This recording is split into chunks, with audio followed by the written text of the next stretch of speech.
Okay, good evening, everybody. We're going to bring this meeting to order. It is just after 7 o'clock. It's November 11th. This is the regularly scheduled meeting of the Zoning Board of Appeals. We'll start with a roll call. Here. Yeah, mine's not super great either. Here.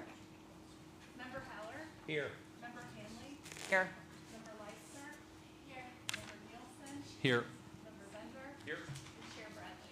I am here. Okay, we have called the meeting to order and roll call. Next agenda item is the approval of minutes. The October 14th regular meeting minutes were included in our packets. I would entertain a motion to approve. So moved. That's Member Nielsen. Do I have a second? Second. Member McNally, all in favor, say aye. Aye. All opposed? Ayes have it. Motion is approved. Minutes are approved. Agenda item 3, community development report. David? Thank you so much. Then we'll continue on to agenda item 4, the substance of tonight's meeting, case number 2408 SU 225 Sheridan Road, otherwise known as the Centennial Park and Beach Project. This is an application seeking approval of a special use permit to allow construction of improvements on the existing park and beach, zoning variation to allow fence and wall to exceed the maximum permitted wall and fence height, and a steep slope exception to allow for walkways, retaining walls, steps, and seating areas within the steep slope zone. And as people may know, this is a continuation of meeting application that was heard before us at the October 14th meeting. We are just a recommending body in this regard. Village Council has final jurisdiction. With that, this is part 2. We'll turn it over to staff for a review, sort of recapture where we are, and then we'll hear from the applicant on some of their supplemental improvements for consideration. We will reopen public comment at that time with some caveats that we're going to limit that public comment to the new information that's been provided from the applicant, and then we will bring this in for deliberation. So with that, Can we make a motion to ask for public comment to go prior to these two presentations, since the last presentation went till 11 p.m. and people have obligations and things they have to do, that public comment may go prior to these. And I'm asking for a motion to move this forward, and there's no reason not to. there's no motion that can be brought from the public gallery, but in any I'm event, asking for a motion from the I understand that. We're going to start with our presentation from staff, and we'll move quickly into public comment. Great. Thank you, Chair Bradley. So as I'm sure you recall, at the October 14th Zoning Board meeting, staff summarized the project and the relief requested to allow the proposed improvements. The Park District presented the project and the requested relief. Then you heard from the public. The ZBA members shared questions to the Park District, and then the public hearing was continued to this evening, November 11th, to provide the Park District with time to respond to the ZBA and questions from the public. So in response to the comments and questions the Park District heard from the board at the October meeting, the district has provided written responses, which are included in the agenda packet as attachment A1, beginning on page 19 of your packet. And I will briefly summarize the requested relief to allow the proposed improvements. A special use permit is required to allow the improvements to the existing park and beach, which include the swimming beach as well as the off-leash dog beach. And as you also may recall, the zoning ordinance allows fences, walls, or a combination of a fence and wall within a required yard that is no taller than 6.5 feet from natural or existing grade. The proposed steel sheet piling and fencing, which makes up elements of the boardwalk and a portion of the pier, exceed this permitted height of 6.5 feet and therefore require approval of a zoning variation. Given questions regarding the variations for the boardwalk with the fencing and pier with fencing, David will address those questions here shortly. The steep slope regulations allow certain uses and structures within the steep slope zone. 3 elements of the proposed plan require exceptions from 2 of the permitted structures, the stairs and retaining walls. So to go from the top of the bluff to the toe of the bluff, the steep slope regulations allow stairs that are no more than 5 feet in width and landings that are no more than 50 square feet. Retaining walls necessary for bluff stabilization are also allowed. So the proposed walkway, the outcropping stone stairs, and the reconfigured mid-bluff walkway and seating areas do require steep slope exceptions as they are more than 5 feet in width. So moving to the findings and recommendations, the zoning board is to evaluate the special uses and associated steep slope exceptions for consistency with the 6 standards for granting a special use permit, as well as evaluate the variations for consistency with the 8 standards for granting a variation. The standards are included on pages 17 and 18 of your packet. This slide here contains the special use standards. And this slide here contains the variation standards. Some of the standards definitely have some similar aspects as the special use standards, but also contain standards that look at the potential uniqueness of a property and the proposed improvements to warrant granting a variation from the standard village zoning requirements. After hearing from the applicant this evening, as well as the public, the board may decide to act on one of 2 options. 1, continue the hearing to a specific date to allow the applicant or staff time with additional time to address questions and comments. Or 2, consider a motion recommending approval or denial of the special use, exceptions, and variations. Draft language has been provided for you on pages 17 and 18 of your packet.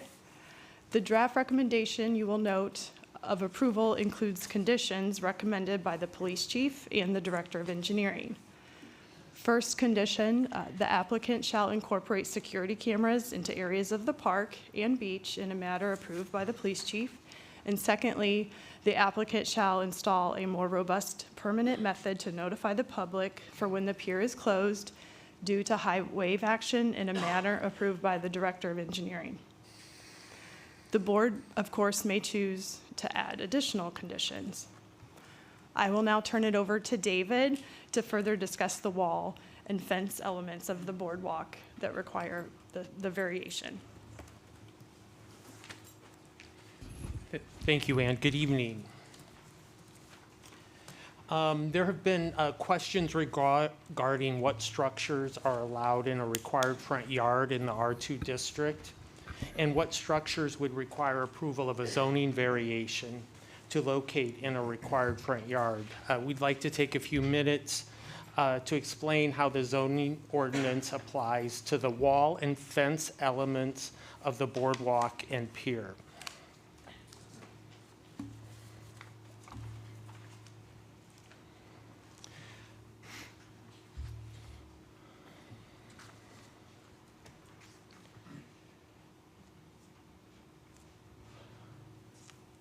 The bottom right image is a color version of the plan view of the proposed improvements. Item E in brown is the boardwalk, and item B in gray is the pier. The other image is a rendering provided by the Park District. I have noted the surface of the boardwalk, the sheet pile wall that lines the boardwalk surface, goes along the boardwalk surface, and the fence that would go on top of the boardwalk surface. As illustrated on the plan sheet from the Park District located in the bottom left of this slide, the Park District proposes to construct a concrete surface on top of a raised grade, which raised grade or fill will be supported by a sheet pile on the lakeward side, and on top of that concrete surface will be placed a fence. The top image shows the proposed stamped wood pattern of concrete, and the image to the right shows the proposed fence that would be installed along the boardwalk surface and one side of the pier. Within a required front yard, the village allows structures. The zoning ordinance defines structures in a very broad manner. It includes pretty much anything that is constructed or erected, including pavements such as walkways and driveways, as well as structures such as fences and walls. Allowed structures in the required front yard in the R2 residential district include, but are not limited to, walkways, driveways, as well as fences and walls not exceeding 6.5 feet above natural grade, existing grade. A wall includes a retaining wall. Throughout most of the Winnetka community, the grade is relatively flat, and thus walkways, driveways, walls, and fences are generally built on existing grade or slightly altered grades. The image to the left shows one of such areas. However, there are locations in the community where the grade is not relatively flat. The image on the right shows one of a few areas in the community. Retaining walls are used to accommodate landscaped areas, driveways, or walking surfaces. These elements could be at the foot of the retaining wall or on the surface, on the top side of the retaining wall. When a retaining wall is proposed, staff reviews the use of the retaining walls in a required yard to ensure that any constructed wall is not taller than 6.5 feet above natural grade. There have been instances when a homeowner has tried to raise the existing grade in a required yard through the use of the retaining wall, and then on top of the retaining wall, construct a 6.5 foot tall fence in order to create a taller physical barrier between their property and their neighbor's property. That is not allowed by right. In those instances, a property owner has to apply for a fence and wall height variation. I provide this as an example of how we have used the fence and wall height limitations for not just a standard fence going between two properties. So returning back to the Centennial Park application, the Park District is proposing the use of walls and fences within the required front yard that exceed 6.5 feet in height from the natural grade. In the image above, the required front yard is located between the red line and the blue line. The wall and fence are structures being constructed in conjunction with a walkway structure. Together, these structures are what is commonly being referred to as the boardwalk. These elements are located lakeward of the toe of the bluff and therefore are not within the steep slope zone, but are located within the required front yard. This image is an excerpt from the Park District's plan set showing the improvements along the lake. The three color lines, you can see a yellow, red, and green line, show locations of sections of the boardwalk that we will be looking at on the next slide. We will be looking at these three sections for illustrative purposes, but there are other sections of the boardwalk that we could also be looking at. So there's a lot of information on this slide, but I'm going to focus on the top two images. The upper left image is a close-up of the plan view that we just saw. The other three images are typical sections corresponding with the three color lines on the plan review sheet, the yellow, red, green. The sections are from a perspective of looking up the beach from south to north. So be looking at this section this way.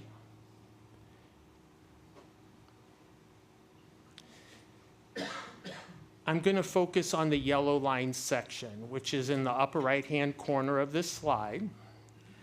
What I'm going to discuss with this section applies in general to each of the other sections. As you will note, in the dark brown, there is an existing grade. On the lakeward side of the boardwalk, a steel pile will be erected, which is noted by this black note. So sheet pile will be erected. Then granule fill noted by the light brown label will be placed on the site. It will be installed between the proposed sheet pile and the existing sheet pile. On top of the granular fill, the concrete walkway will be constructed, noted here in gray. And then on top of the concrete walkway, a fence will be installed, noted with this dark blue call out. The dotted light blue line represents the height of the still pile and fence from existing or natural grade. As previously noted, in certain locations along the boardwalk, the still pile and fence exceed the maximum allowed height of 6.5 feet above grade. The other sections show elements where there is not only the boardwalk, here's the boardwalk, this section here. Oh, you can't see. Oh, there we go. Sorry, I keep thinking you can see. This is the boardwalk, and then this is a section of the ramp. So that's this section here. And then this section here is showing 3 elements.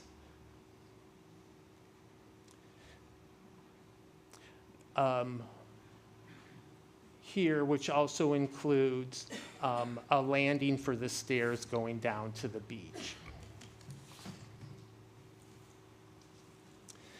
Similar to the boardwalk, a portion of the pier would be constructed within the required front yard.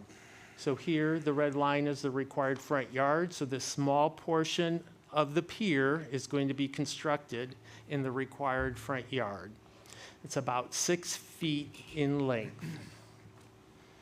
In this location, the fencing and the still pile wall will be 9.5 feet above natural grade. Again, that is the height of the steel pile wall and the fencing from natural grade. The Park District plans to place sand nourishment along the beach, so the top of the fence in this location would be approximately 6 feet from the finished grade.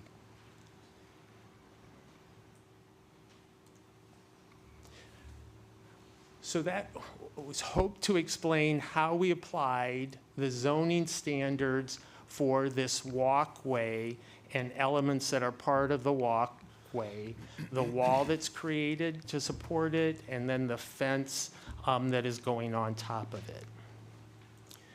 With that, I will now turn it over to Village Attorney Peter Friedman to address questions regarding the walking path between the Park District Still Groin that will have the dog fence on it and the 205 Sheridan Stone Groin and its stairs.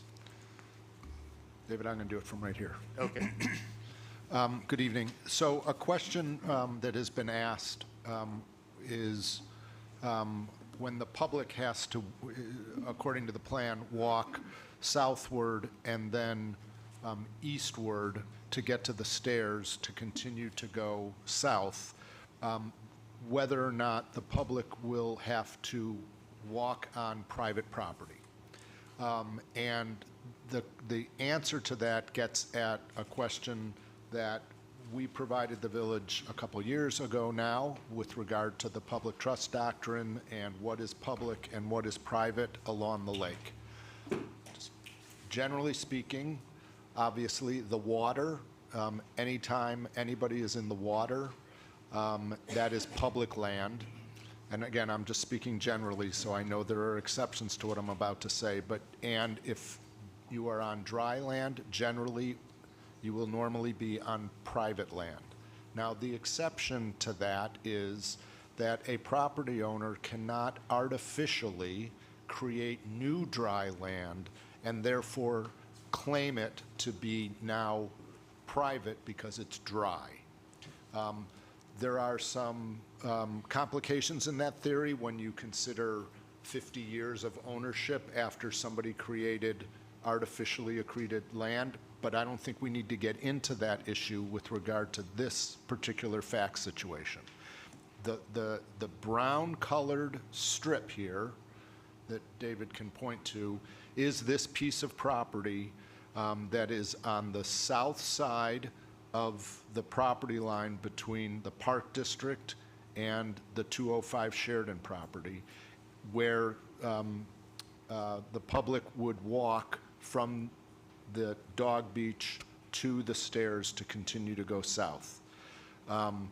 That property is dry now, and it was dry when the 205 property owner acquired the property before any construction was undertaken on the 205 property. So our interpretation of Illinois law is that that remains private property because it was always private property vis-a-vis the 205 Sheridan Road property owner. Now, if there is concern about that the ZBA, I mean, the Park District can address this as well, but if there's concern from the ZBA about approving a plan that would require the public to walk on private property, the ZBA can certainly condition any recommendation of approval with the resolution of that issue so that the public would have to have the right to traverse that property in order to get to the stairs so that they could continue along the beach southward. Thank you. Thank you. And with that, we end staff's presentation. Okay, thank you very much.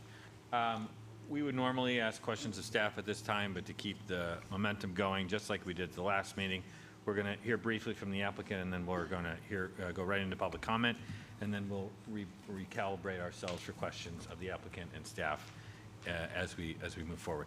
At this point in time, though, given that we have begun the meeting and the open meeting is now, public hearing is now in process, both the applicant and anyone who intends to give public comment tonight, can I ask you please to rise? Raise your right hand. Oh, you guys have done this before. Will you promise to give truthful testimony tonight to this board? Yes. Wonderful. Thank you. Sit down. The applicant's here tonight. I can see if we could have you guys come on up. Or your representatives, whoever's going to speak tonight. Hi. Can't see you there behind me. Do we need to, you need that? Do you need the? Oh, that's Thank much you. better. Okay.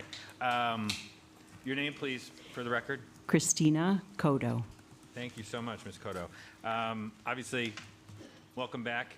We did have a 45-minute presentation from you guys last time, so the floor is yours for the continuation of the project discussion. Hopeful, obviously, given the audience here tonight, we can focus on the modifications or the improvements that you've made from the prior meeting to now. Perfect. So we're happy to be here tonight, keen to answer questions and meet the expectations of the community and the Zoning Board of Appeals. On October 30th, we submitted 10 pages of responses to the questions raised at the end of our presentation on October 14th. And we'd like to start by quickly and proudly describing our role. Since 1904, the Winnetka Park District has created a portfolio of 25 parks and 5 beaches ranging over 236 acres. Our mandate is to provide recreation for all and responsibly manage our parks and beaches.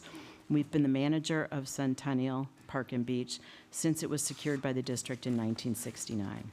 Centennial Park and Beach would be our 4th project after Maple, Tower, and most recently Lloyd. We consider all 3 of those repair, protection, and enhancement projects to be successful examples of our planning and execution consistent with the 2030 Lakefront Master Plan adopted in 2016. The Park District knows that natural tensions can arise when public spaces are located within residential areas. 90% of our parks are within a 10-minute walk of homes. We understand that a public park, intended as a community gathering space for recreation, may at times differ in character and scale from the surrounding single-family homes. The Park District has taken thoughtful steps to design Centennial Park and Beach to minimize the conflicts with the surrounding community while addressing very specific needs for public spaces, needs related to accessibility, safety, long-term operations, and maintenance, while preserving the beauty of the park. As I've previously emphasized, beaches are dynamic assets requiring regular repairs and protections in order to operate as safely as possible. The Winnetka Futures 2040 plan on page 157 states that some shorelines are eroding at a rate of 17 feet per year.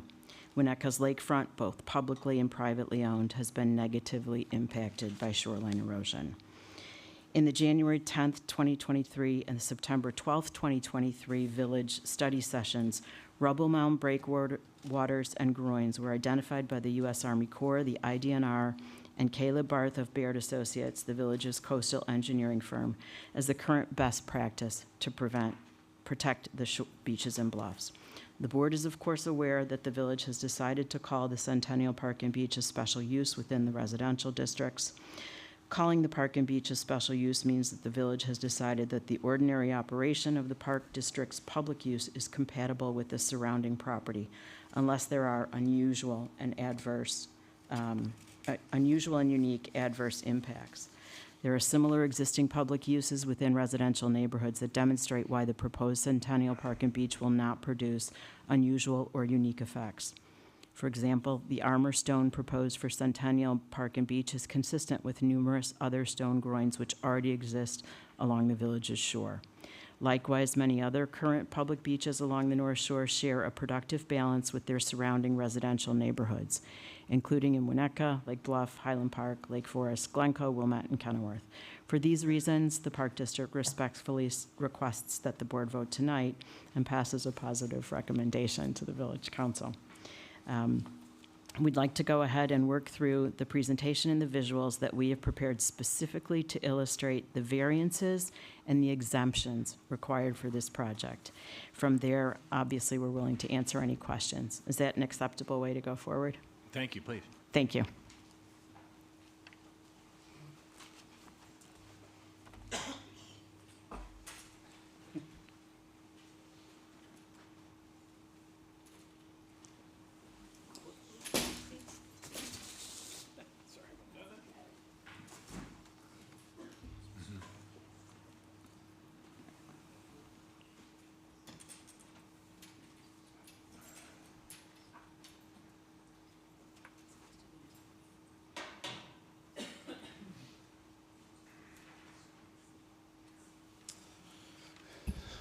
Good evening.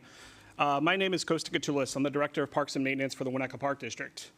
With me tonight, I have Scott Ferris from the Lakota Group, of Adam Simon, who is the Park District Legal Counsel, as well as Bill Loftus from Spaceco. Along with us is Shannon Nizal, the Executive Director for the Winnetka Park District. Tonight, we're going to be reviewing items that were previously discussed as it relates to Centennial Park project. With that being said, we'll try to keep our presentation brief based on the comments and questions that we've heard. We have completed and submitted the questions that were received at the October 14th meeting previously. So I believe the board has had an opportunity to review our answers to those questions. And for tonight, with the great job that the village staff has done, we should be able to kind of move through this fairly quickly.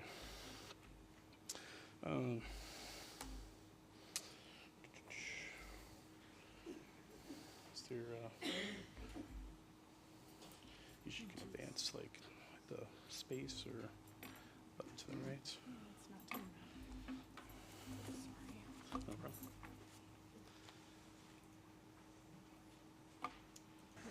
There we go. That worked.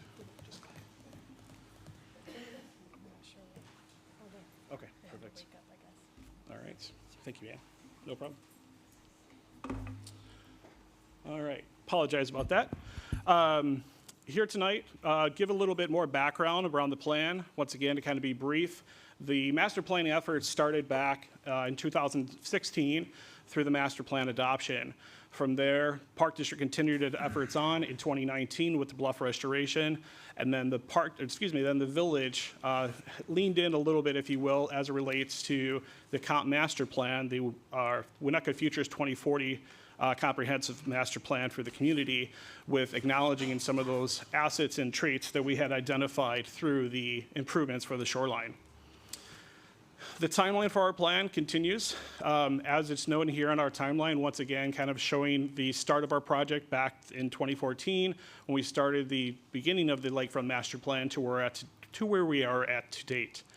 The yellow arrows kind of indicating where we're at in the 2023-24 timeline for permitting, and this is our first step through this process. From here, today we're going to be reviewing the plan itself. From there, we're looking potentially for a recommendation from the ZBA to council, positive for our plan. From there, we'll present to the planning commission, design a review, and then ultimately for village council to authorize the plan to move forward. That is the first step in the permitting process. From there, we will continue on with both the Illinois IDNR, the Illinois Department of Natural Resources, as well as the U.S. Army Corps of Engineers to further review the plan from a state and federal level, as well as the village to opine again at a building construction for the lakefront construction permit process. The plan itself in great detail, I'm going to kind of breeze through this slide very quickly. We've talked about this at length. David kind of reaffirmed some of those elements here this evening, but essentially we are looking to construct an accessible pathway from the park tableland all the way down to the beach. The access path is created with a 10-foot ADA access walkway, which actually width-wise is 9 feet by the time you look at the inside of the handrails, all the way down to the elevated boardwalk, which then you could traverse either out to a pier structure in the center of the beach, or down to the swimming beach, or activate the dog beach, the off-leash dog beach, to the right as shown in the image. Here are some cross-sections of that. You'll notice on the screen there are two different text colors. The text colors in the green teal, if you will, are those that we're looking for exemption on or variance on. Once again, the 8A walkway as it's shown here, the boardwalk with the type A handrail or identified as fence. Once again, the 8A walkway through here, the improvements to the mid-bluff paver walkway area and the outcropping stone steps, the boardwalk element and the pier structure here. These are included to show you a little bit of information as far as the cross-section in a more realistic view so you can understand how that looks in size and scale. Here's another snippet. This is a little bit further to the south, looking to the north from approximately where the ADA ramp would enter the beach, or in this case, the boardwalk on the southern side of the project. As identified, and David already kind of shown us a little bit, we wanted to identify the front yard setback, or section 1730.050 subsection, to identify the points of variance that we're looking to request as it exists to date.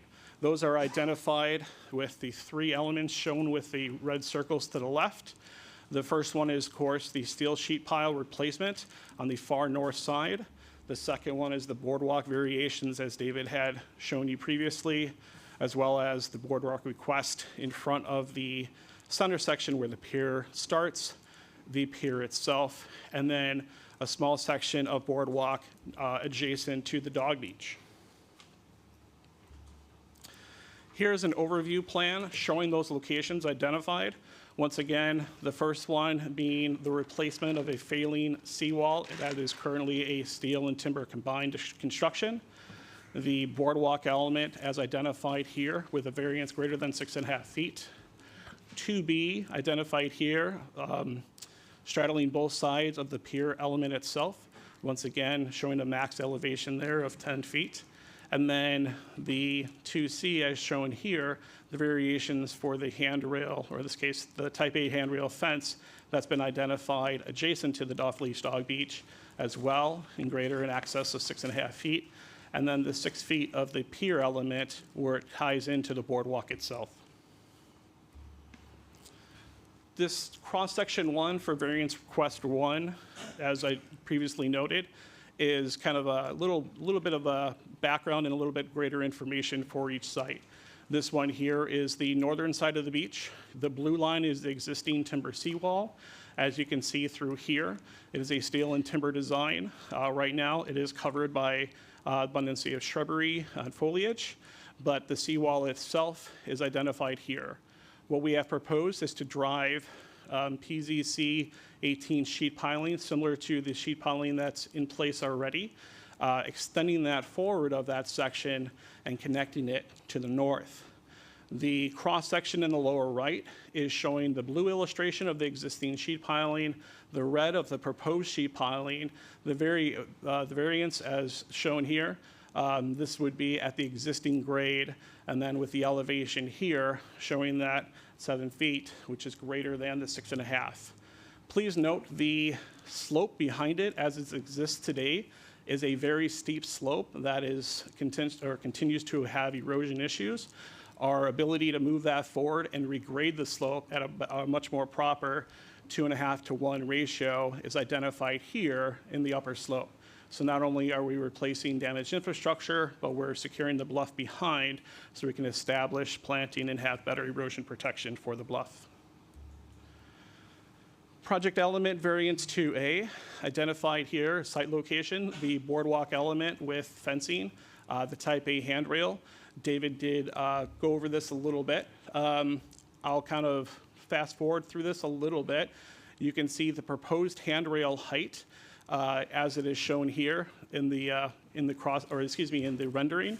From the proposed grade to the finished handrail height, we're looking at a grade elevation over here with 2.5 feet. So we're basically at 6-foot differential from the proposed elevation.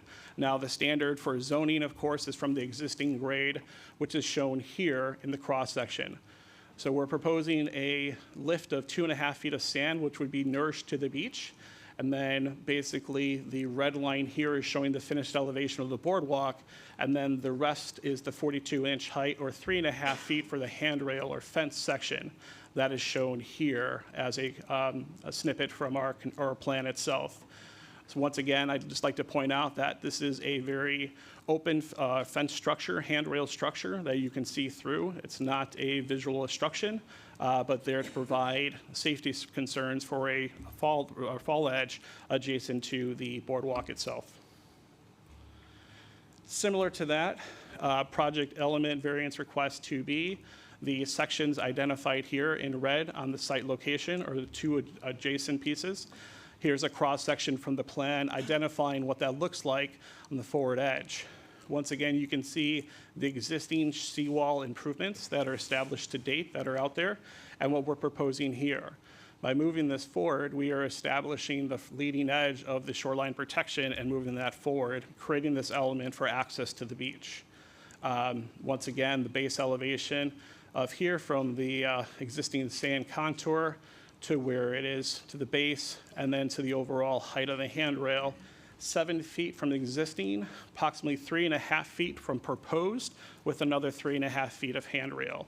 Overall height of 7 feet, but per the existing sand contours, that is 10.5 feet. Here is a proposed handrail section showing what that looks like in our renderings provided as well. Similar to the last two, this would be the section of boardwalk directly in front of the off-leash dog park. Once again, very similar to what I've just previously explained with the height elevations.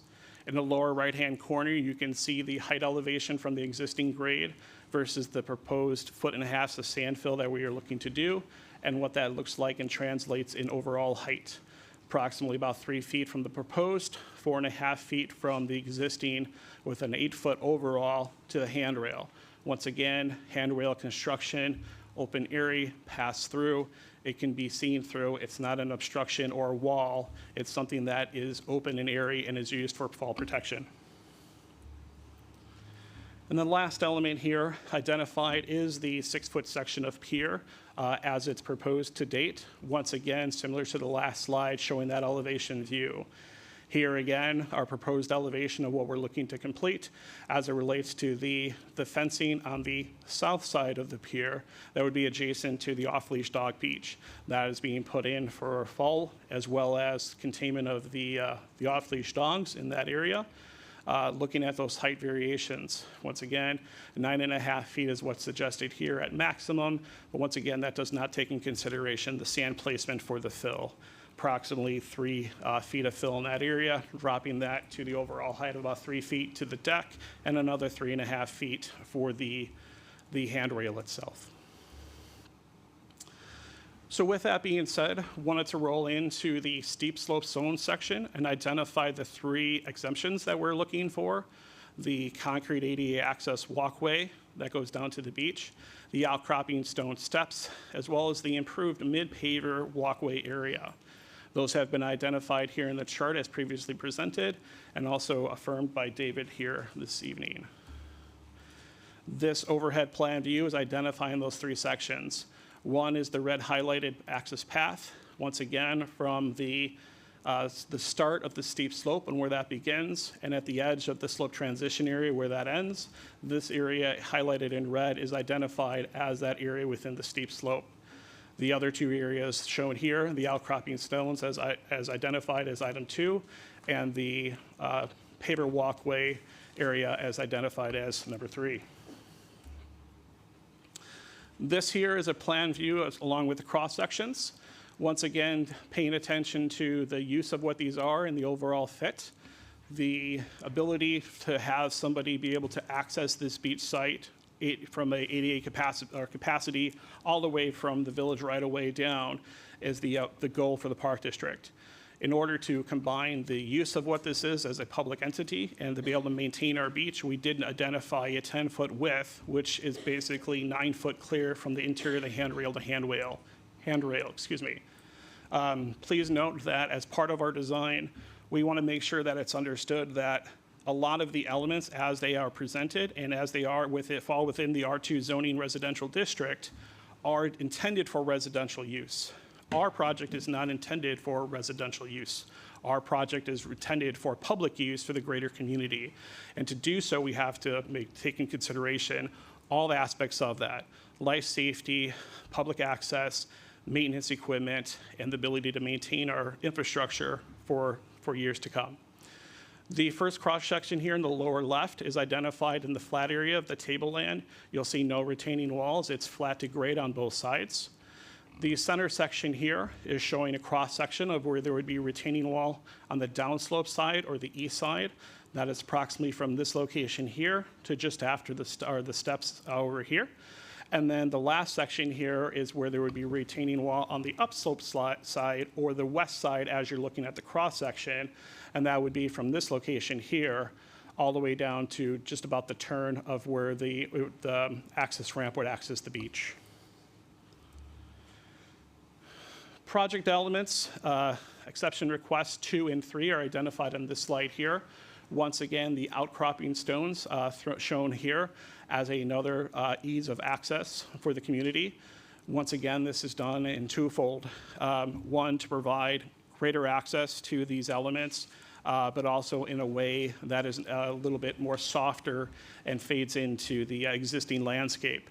You'll see that we have some outcropping stones already in place. We're looking to further the design based on some of that information. Once again, I know the code allows for a 5-foot width, but when you take in consideration public access and two-way traffic of what that could be in this location, as well as these being multi-purpose where people can sit on there, read, look out, and so forth, we felt that the 6-foot width was more appropriate for this design. The other item I'd like to point out here is the proposed, the walkway through here, the paver walkway. This is the reconfiguration of the walkway itself. The existing paver walkway was shown through here, kind of a U-shaped, standardized with a single bench in this location here. The size of the walkway actually is reduced from 573 square feet previous down to 513 square feet as it's designed here. That was a miscalculation in the initial submittal, so please excuse my mistake on that. But that is what has been redesigned. I'd like to point out the access point not only is from here to get to that, but there is also ADA access from one of the landings here on the ADA walkway, so somebody can then walk through this and engage that site, once again having a clear vista and view looking eastward. I'd also like to note, as previously shown with the cross sections, that all the improvements that are proposed for site, when you're looking from Sheridan Road due east, these are all built into the bluff.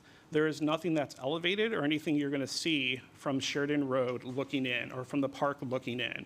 These are improvements that are going to be built in a way that they meet the requirements for the engineering to support our intended plan, as well as are very tasteful for the community. From there, we have identified the 6 special use standards and have replied to each one of those. I don't know that it's worthwhile going into specifics right now. Chair Bradley, I'll follow your lead here. But we've identified 1 through 6 on those different special use standards on what those look like. from there. That'll wrap up this portion of the presentation, and we'll gladly answer any questions that you might have once public has an opportunity to chime in. Thank you so much. Thank you. Really appreciate that. Of course. Could I ask you to, or could Sure. you just get that down there? I don't want to make sure. Thank you so much. Okay, we're going to come back to the applicant and staff for any questions. We're now going to move into the public comment portion of the evening. Given the number of folks here, we're going to implement our policy of a 3-minute time for public comment for each individual who wishes to do so. We're going to start in the front row. Obviously, please come forward. We'll get going here. But what I want to say at the outset, please be mindful of the time and what happened last time. If you were coming up to repeat information that was already part of the public record, you already spoke at the prior meeting and provided that same information, it is redundant for you to use your public comment in that regard to sort of regurgitate what you've already said. We would ask you try and keep your comments limited to the new information that's been provided by the Park District. But all the same, we're going to open it up for the 3 minutes. So we'll start with your time once you've introduced yourself. Hi, my name is Katie Stevens. I wanted to give you a little background on the pier at Elder that was built in 1945 and is almost 80 years old. It's 15 feet wide and approximately 125 feet long. It has survived 80 years with a stormwater pipe below it, with only resurfacing done 40 years after it was built. The groins that are near the piers were built by the Army Corps of Engineers and have stood the test of time and need repairs. The stormwater pipe below the pier had a thorough check by Matthew Wright of Red Barn, the Park District's consultant, in October 2023. It was reported to be in good working order. Additionally, the village did a scope 2 years ago, and the pipe was also reported to be in good condition. I've given you a copy of my information tonight.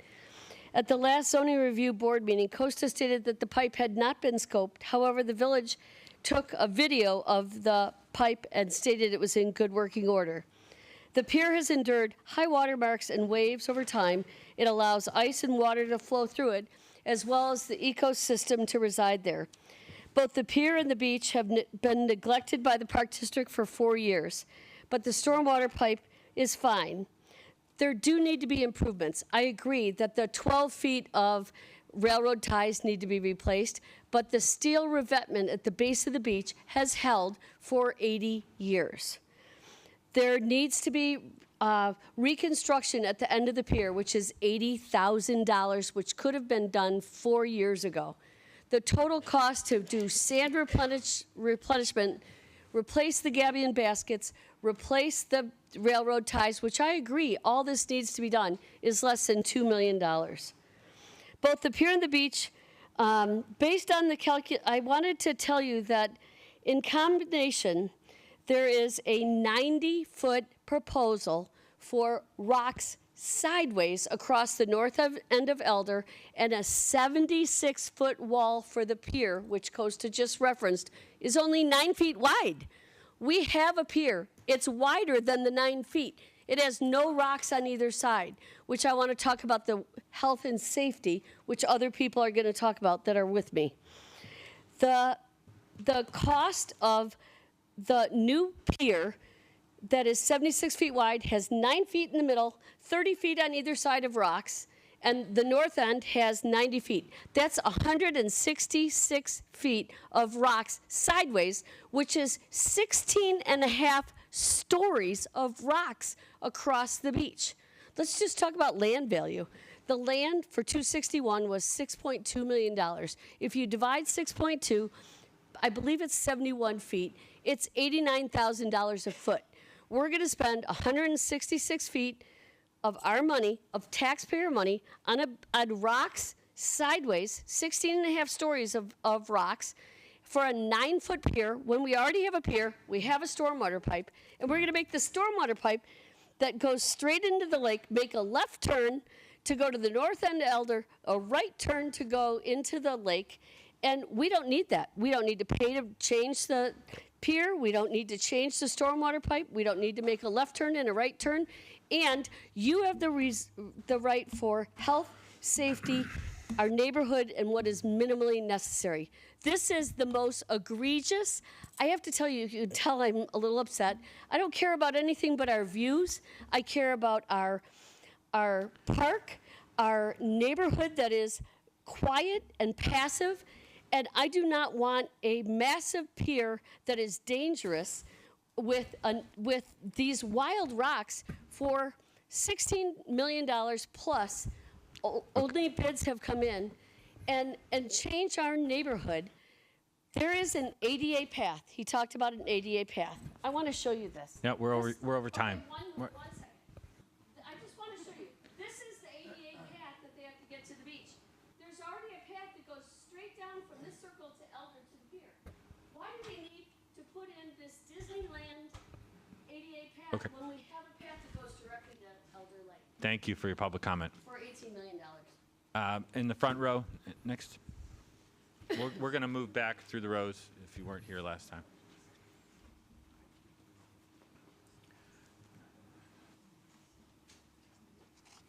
Thank you very much for looking through that 600-page document you just received. Sorry about that. I'm going to make this really quick and go with the chair's request that I keep my comments to something new. Thank you. But I would like this Your to... name, please, for the record. Oh, I'm sorry. Charles Dowding, 1968 Elm. Thank you. 968 Elm Street. The proposed dog beach fence improvement at Centennial Park are not consistent with the granting of SUPs because they do not conform to Winnetka ordinances. This is a ZBA decision category 1.F on page 17 of your data pack. So ordinances 17.04.03 combined with 12.04.04 instructed is unlawful to construct a fence across a public way, street. And the lake is considered by ordinance to be a street. Therefore, the animal control fence that crosses the lake and blocks movement along the lake, and access to the adjacent public land, because it sits right in front of the 205's public access stairs. Secondly, the second zoning ordinance is violated is 15.78.03E, which instructs that safe passageway to adjacent public land must be provided. As the village lawyer stated, no safe passageway is provided within the property bounds of Centennial Park, as shown by several figures which are presented in my presentation that you've seen. So lastly, the Winnetka Park District response to questions 10 and 11 asked by the ZBA on 14 October concerning access to adjacent public land by walking around the southwest corner of the dog beach is incorrect. The photograph here that you see in front of you is from a letter to the IDNR from AECom, their engineer, William Weaver, on 30 September 2022, and also verified by Google Earth photographs that show that the sand existed in WPD's asserted accretion zone before 205 Stone Groin was built. Thus, the asserted safe public passageway across the zone is not public because it was not accreted as asserted by the WPD. The AECom letter is an attachment to my 7 October email. So this is a new piece of information. I don't know whether you've seen this before, but it shows incontrovertibly that it definitely was dry before construction of the zone. Thank you very much. Thank you for your public comment. We'll go to row 2. Anybody in row 2 like to give public comment? Yeah, please come forward.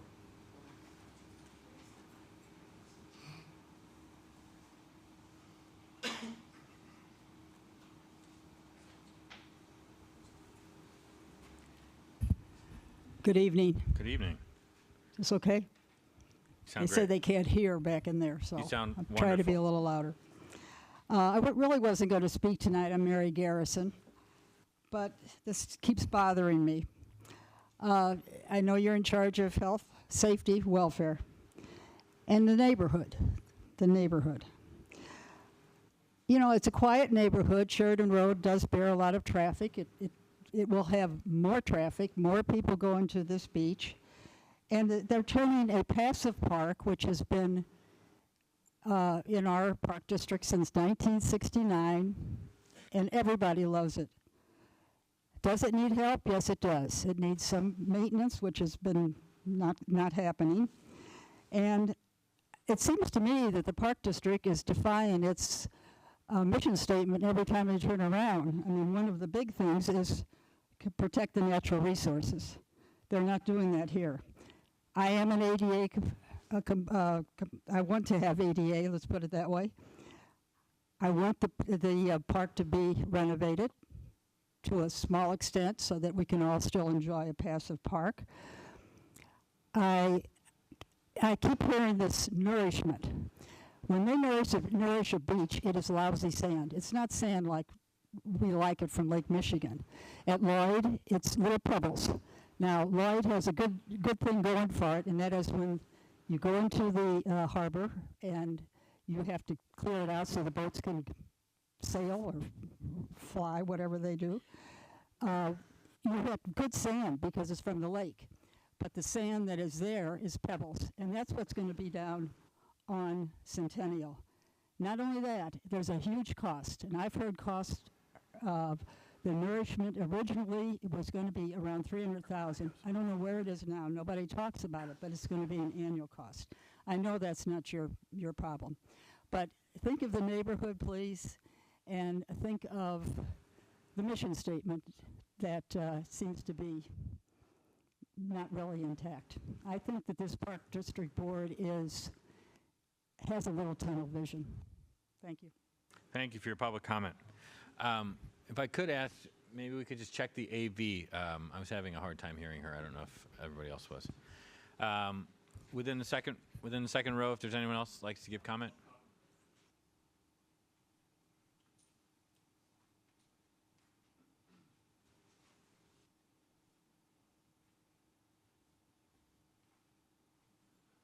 Hello, my name is Tom Borders, and I raised four daughters at 112 Old Green Bay Road, and I've lived there since 1988.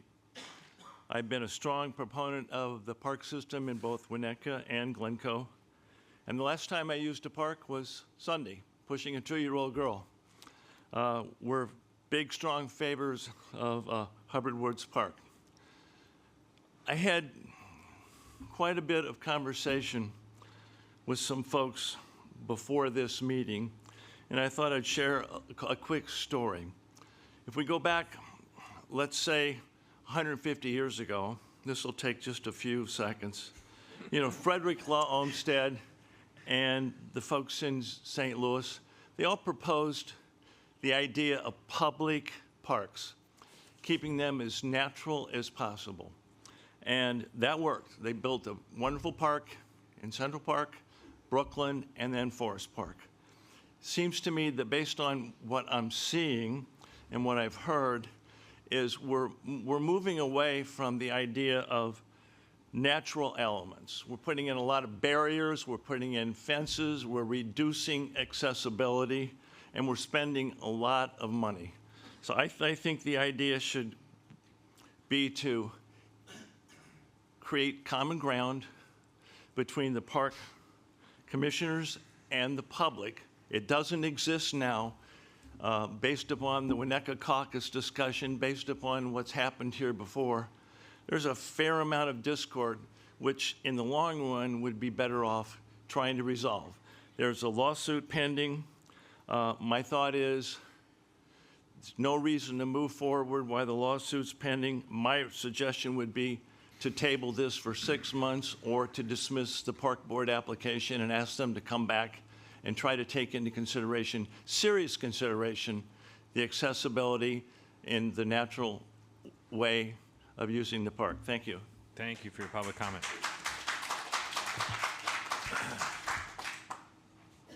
If anybody else in the second row wants to come forward.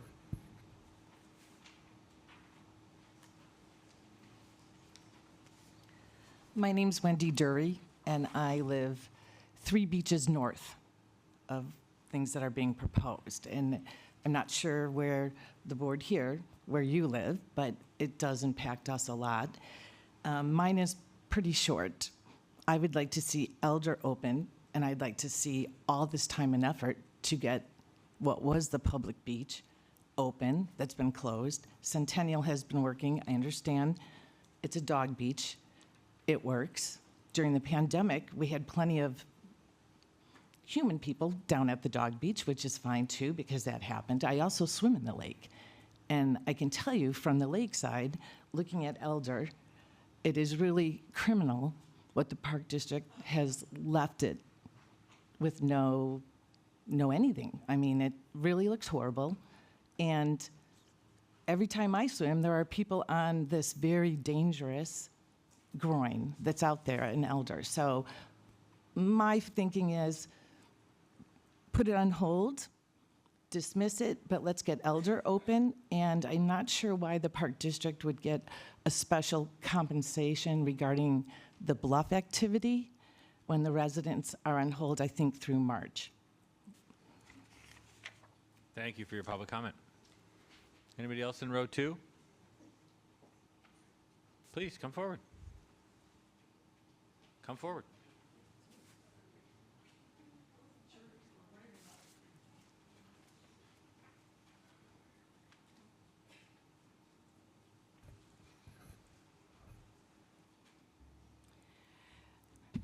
Good evening. I'm Alexandra Nichols. I've lived here for 44 years. And one of the reasons I moved to Winnetka was because of the beautiful beaches. And amongst these beaches, there is no question that Centennial Beach is the most beautiful one in our village. And we cherish it and should cherish it as we move forward in the future for the natural beauty it provides. And I ask you, as you have all these considerations and requests for changes and approvals of things that are not in place now, but you're asked to do, I ask you to think if you could consider seriously keeping this beach as the most tranquil beach in our village, and then we move the dog park to Tower Beach where there's room. But what's most important is when it's there, there's accommodations for the people who bring their dogs. There's washrooms, there's benches, and it's a beautiful place, and there is space. And there's a lot of willingness on the part of a lot of people to have that beach there. And just think, if Centennial did not have the distraction of the dog beach and all the fences and the gates going in and out, and the problems that they have with some dogs when they're entering, it's not the most peaceful setup. That we have a beautiful beach. There's no water sports there, and there are no boating sports. So if you think about one beach in Winnetka that you could go to that was tranquil and peaceful, that you can enjoy, that was wide open with not a lot of walls and benches and these new buildings that they're trying to have installed, I think it'd be wonderful if you could give it some serious consideration. Thank you. Thank you for your public comment. Anyone else in row 2? Please come forward.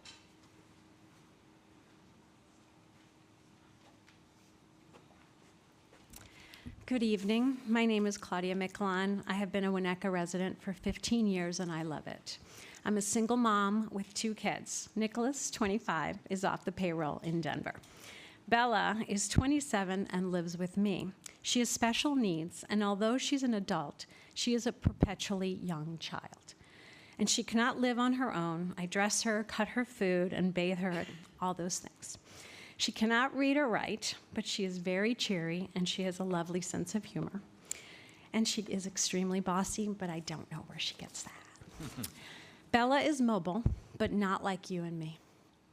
She has serious issues with coordination, depth perception, and balance, which means that whenever we walk in public, I must keep at least one hand on her to stabilize her so she doesn't fall.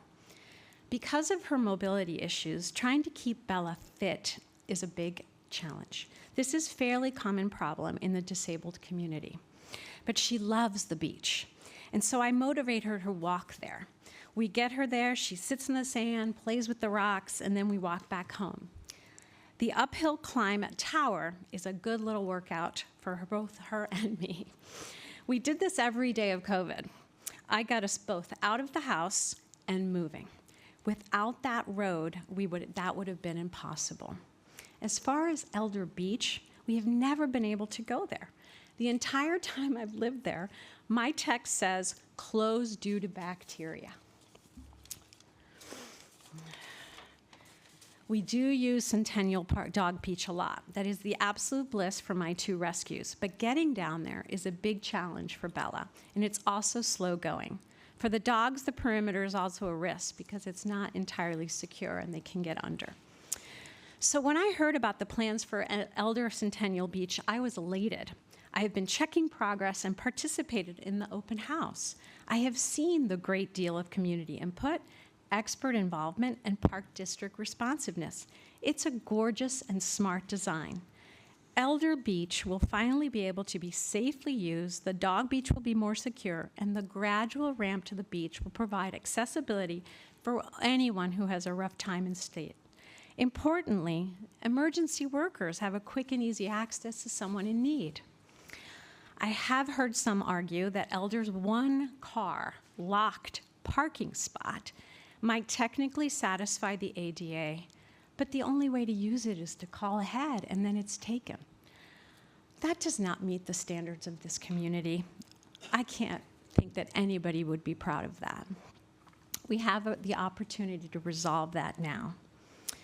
The rail height is really only 3.5 feet, and the steep slope exists in other beaches, thankfully at Tower Beach. I'm not just here for myself and Bella, but for all her friends of various abilities, for the young families hauling strollers and wagons, and for the grandmas and grandpas, and anyone else with an injury who has a tough time on stairs. So I'm asking you to approve the exceptions requested for the Elder Centennial Beach so that going to the beach can be accessible and safe for all of us. Thank you for your time. Thank you. Anybody else in row 2 wish to give public comment? Please come forward. Good evening. My name is Craig Culp. I'm the Executive Director at NSSRA, the Northern Suburban Special Recreation Association. We're an extension of the 13 park districts, including Winnetka Park District here on the North Shore, basically a park district for people with disabilities. I'm here to share my support for this plan, especially around the accessibility components. Any improvement to any facility in the 13 park districts here on the North Shore that helps us provide more programs to our residents with disabilities makes this community stronger, better, and more inclusive for all. I was at the open house. I've reviewed all of this. It makes perfect sense to me. And any way to get accessibility into a beautiful natural resource like the beach, and I know it's a big struggle with the bluff and the ADA rules when it comes to slope, et cetera, et cetera. It is a tremendous challenge, but it is an investment in the future, an investment for all that benefits every single resident that we serve. And NSSRA is proud to, to serve all individuals with disabilities of all ages. And proud to be an extension of the Winnetka Park District. And this would be fantastic because we'd be able to come down and enjoy this beach in the summertime with our residents with disabilities. So thanks. Thank you for your public comment. Anybody else in row 2? Okay, moving to row 3. Anybody in row 3 wish to give comment?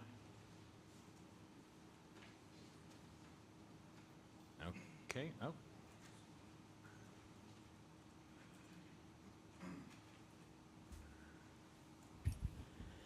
Susie Schreiber, past Park District Commissioner and frequent user of beaches, as in practically every day, but less mobile than I used to be.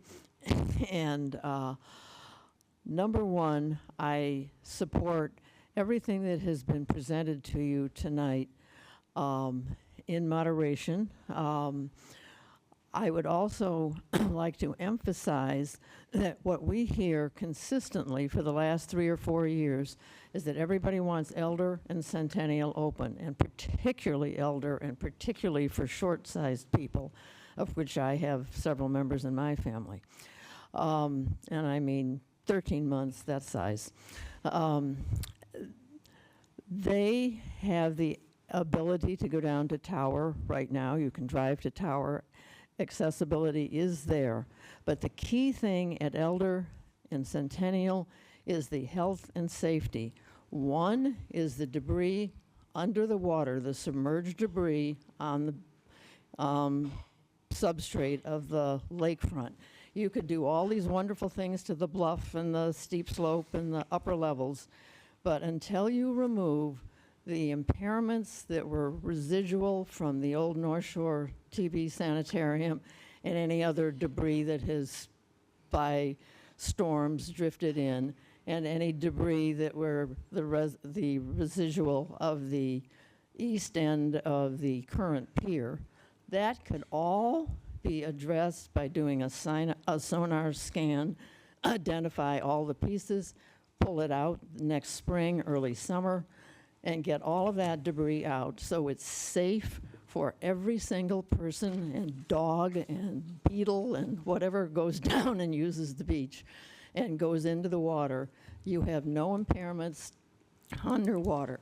And then you have the stormwater outfall, and that is being addressed on an intergovernmental agreement type arrangement between the Village of Winnetka and the Winnetka Park District. If you addressed those two things and then took a little time to more thoughtfully address the specifics of the handrails and the slope and the boardwalk and all of that and match it to ADA standards and perhaps go to the University of Illinois and their consultants that they have down there, one of whom grew up here in Winnetka, I would greatly appreciate your consideration of that. Thank you. Thank you for your public comment. Anybody else in row 3? Please come forward.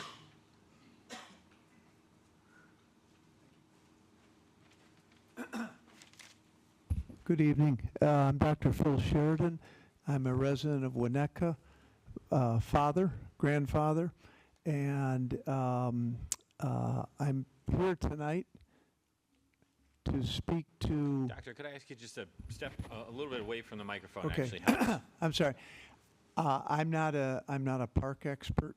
I'm not a naturalist. I enjoy the parks, but I'm really here to speak to you about my concern as a physician. I'm a pulmonary and critical care doctor. I've been in the Evanston Hospital ICU, unfortunately, on occasions when there have been accidents along the lakefront, and I've seen deaths. I've seen terrible injuries, and I just want to speak to one specific portion of your plan, which is the proposed construction of what might be the largest pier on a public park in the North Shore of Chicago, or maybe the greater Chicagoland area. Piers are hazards, and while some piers and breakways and jetties are necessary, I consider this pier to be an unnecessary potential hazard to the safety of anyone who would be using the parks and beyond this pier. The Great Lakes, there's scores of people that die every year from injury or from accidents that occur on piers, and the most common lake that occurs on is Lake Michigan. And if I'm not mistaken, there have been a couple of fatalities this year right off the lakefront near or around the Winnetka beaches, and there have been 2 quadriplegics accidents created by pier-related injuries. And so I would like to really implore you to reconsider the necessity of this new pier. You have an existing pier which is necessary because it has a storm pipe underneath it, and I'm told that it's functioned well for 80 years and can continue to do so. And the length of the pier is 125 feet. This proposed pier is approximately 100 feet longer, with much taller and a lot of bedrock put around it, which just creates more hazards. Most of the injuries that occur from pier accidents occur either from diving accidents that occur and injuries to underwater hazards like rocks, and then fatalities occur because of the large rip currents that are created by these unnatural obstructions. So really, when you consider this plan, I want you to really consider this, that this pier is unnecessary, creates a larger hazard than exists now. So you are really creating the potential for more injuries, for more fatalities, and I'd hate for all of us to have a fatality happen and realize that we are all partners and partial to this occurring, and we'll all really have the potential to have blood on our hands. So thank you very much for your thoughtful consideration. Thank you for your public comment. Anybody else on row 3, please come forward.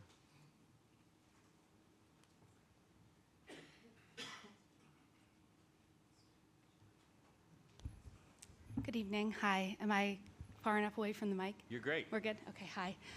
My name is Kay Whitchurch. I grew up on Fuller Lane and at Centennial Park. I live in the city right now, but I'm here on behalf of just being someone who grew up throughout her whole lifetime in Winnetka. I'm still at Centennial frequently, and my father is Randy Whitchurch, who many of you know. He passed away in August and was a frequent member here and an advocate of this park and of the public lands. I want to speak to you specifically from my experience, and that is of growing up in these parks. I grew up at Centennial Park as a natural resource, and my friends and I lived on these beaches. Elder Park, Centennial Park, Cherry Street, anything we could get to, we were there. And we did a lot of dangerous things. I was a model student. No one would think that I was gonna be climbing on rusted barges off Cherry Street Beach, that I would be taking risks the way that I did. But that's just what kids and young adults do. The beauty of Centennial Park is that it is just a pure beach. And of course, beaches have their own risks because it is water, there's certain things that just are inherent with being a beach community. The piers that you are proposing are dangerous. The rocks, there are kids and young adults who are going to be climbing, exploring, slipping, falling. I know it because I did it in the 90s. I know it because when I'm in Rogers Park, I live in Andersonville now, there are rocks at Fargo Beach. Kids and people climb on them.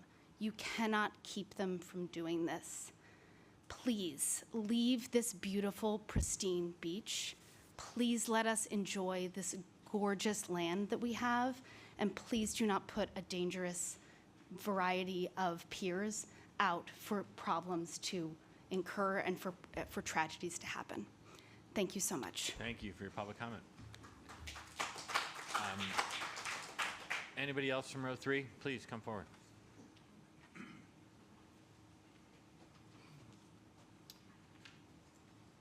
Mr. Chairman, I'm here to read a letter from someone, so may I read this letter? Sure. And Who are then you first? may I also have time for my own comments? 3 minutes. You got it. I'm a big proponent of 3 I know you are. minutes. I'm watching your hand Okay, go up. my name is Mickey Archambault. I'm reading remarks from Warren James. Thank you for the opportunity to present these remarks regarding the proposed improvements at Centennial Park. As you're aware, the Village of Winnetka does not have separate zoning districts for parks, open space, or institutional uses. Instead, each of these public uses lie within residential zoning districts and are allowed by virtue of a special permit. All of these public projects have been granted relief from underlying residential zoning restrictions, recognize the fundamental distinction between public and private uses. Each of the 4 other Park District beaches, Tower, Lloyd, Maple, Elder, has access roads accomplishing 3 specific public purposes: ADA, maintenance, and emergency access. None of these existing improvements is in compliance with the steep slope ordinance. Each of the 4 other Park District beaches has structures at the beach leveled to serve the public interest, including public restrooms, storage, meeting, management, and maintenance facilities that are not in compliance with the newly enacted steep slope ordinance. Centennial Park is unique among the 5 public beaches and went by virtue of the low bluff and a long, expansive shoreline, making it suitable for ADA accessible path to the beach that embraces the principle of universal design. The Park District Plan Centennial provides a continuous accessible pathway from Sheridan Road to the end of the new pier and viewing area of the lake. The plan preserves existing views and includes multiple opportunities to enjoy enhanced panoramic views of the lake from the mid-bluff landing, currently not accessible, from the boardwalk level all the way out to the lake on the new breakwater. In addition, the design includes accessible ramp to the beach, where a beach may not allow patrons will allow patrons with differing abilities to enter the lake directly. The Winnetka Park District has a mandate and a duty to the public to provide ADA-compliant emergency and maintenance access to the beaches, including Centennial Park. As stated in Section 2.04, titled Purpose, Objectives, and Policy in the first paragraph, in the Winnetka Futures 2040 Plan, Initiative 6.1.1 on page 162, recommends continue to collaborate with the Park District, local school districts, Forest Preserve District County of Cook County, and others to create opportunities to enhance accessibility to open spaces in Winnetka. That's the statement. I'd like to enter this in the record if that's possible. You just did it by reading it aloud. All right, thank you. Warren James. Yes. And my name is Mickey Archambault, if I didn't say that before. 40-year resident of Winnetka. I know I don't have a lot of friends on the left-hand side of the room here. We've gone through a caucus process. We've had a survey done. We just had a town meeting last week. What we constantly heard is, please open our beaches. Tonight, you've heard all kinds of people say, let's have a change of design, let's do this, let's push the can. It is not time to kick the can down the road. This is a good plan. It's been well engineered. No engineer peer review from the village has said anything we are planning or would plan to do would be dangerous, would corrupt the bluff, would make it fall into the lake. It's a solid plan. Also, from my friends on the left-hand side of the room, as they age, and we're all getting there, I would think pretty soon they're going to want an easy access to get down to the beach they love so much, which is Centennial and Elder. Having an accessible path is the right thing to do. It's planned correctly, it's engineered correctly, it's going to protect the bluff, it's going to allow people to use and enjoy this beach, maintain views, and in some cases, enhance the views. Thank you for your time. Thank you for your public comment. Anybody else in row 3? Okay, sure, come on.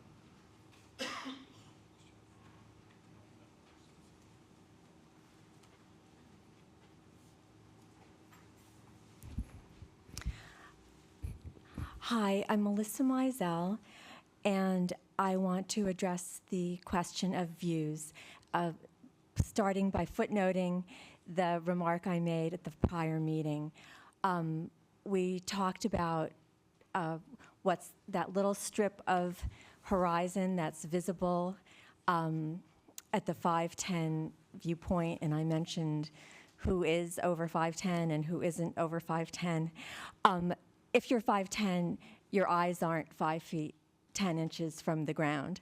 You have to be like 6'2" to have that little strip of horizon visible. So views have not been preserved to the extent that the remark by Mr. James was that was just read has any validity. Views have been substituted. If you go out to the end of the gigantic pier, which is duplicative, except in its length, of the pier that's already at Elder, you can then see what people standing on the beach today can see, which is all the way to Wilmette Harbor. There's been no rationale provided for the height at the southern end of the beach that will impair that view for the average person on the beach. And there honestly can be none.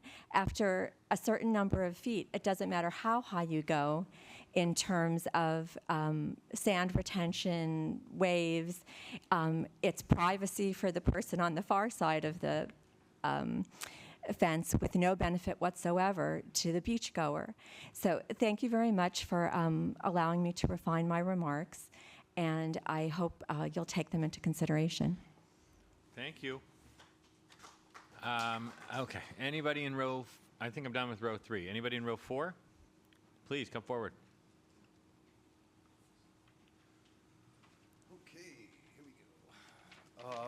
David Seaman, former Park Board Commissioner. You know, the fundamental challenge you have is you got to apply an ordinance that's really meant for private property to a public entity project, and that's challenging. The IDNR and Army Corps have different permitting standards or allowances for a private versus a public applicant. Why? Because we know private landowners make improvements for their benefit, but public bodies make improvements for the benefit of the broader public. And the Centennial Project is just this. It's making needed improvements to the benefit of the public. The proposal protects our lakefront, it broadens and improves access, including those with disabilities, as well as maintenance and safety access. Now, I'll just close with a few facts. 85% of the Illinois, Lake Michigan shoreline has some form of protection. Elder Centennial, well, we know Centennial doesn't. Without shoreline protection, erosion occurs and beaches can be permanently lost. Fact. Stone breakwater is the preferred method for protecting shoreline, capturing sand while dispersing wave action. Listen to the January 10th, 2023 Village Study Session. Elder and Centennial have not had any significant investment in shoreline protection since 1987. The bluff at Elder Centennial is not original or native. It collapsed. That's why the work was done in 1987. And lastly, the only current access to Centennial Beach from the park is from a gated, locked stairway for the exclusive use of Dog Beach Pass owners. So, I ask that you separate the facts from the fury and recommend this project. Thank you very much. Thank you for your public comment. Anybody else in row 4? Sure.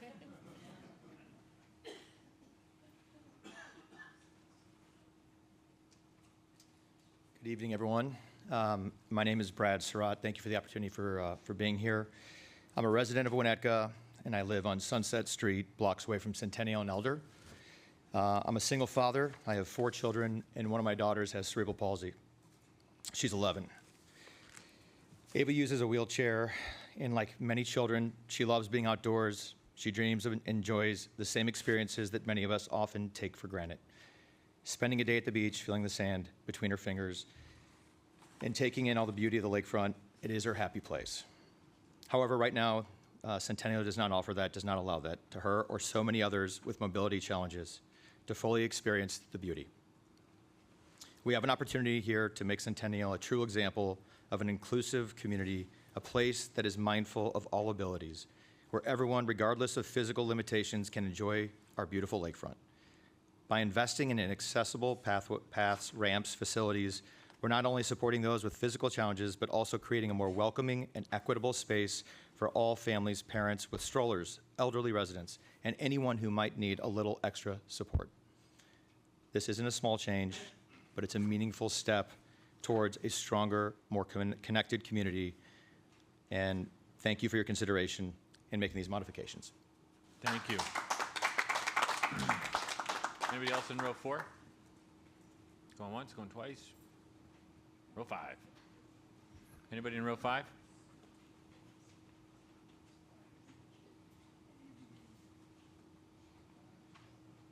Oh boy.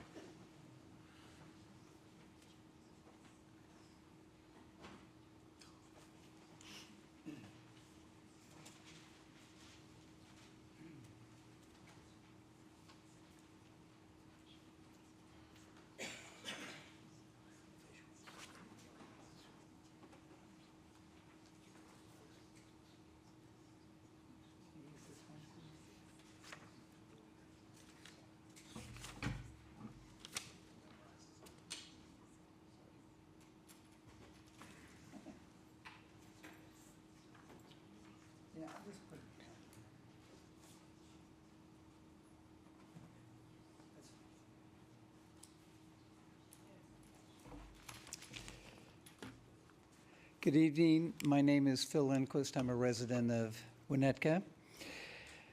I believe we're all stewards of the lakefront for all future generations. It's on our watch to do the right thing. I appreciate this process. I appreciate everybody in the room. I appreciate all these comments. This is an important project. I think we have to get it right. I believe in having ambitious goals, but I believe that the goals must come with good, thoughtful, careful design. We should create a centennial shoreline that's engaging for the Winnetka community as a whole, but sensitive to ecology, sensitive to nature. Humans and nature should come together in this design. I hear about fences and retaining walls and many built objects, but I don't hear much about nature and ecology.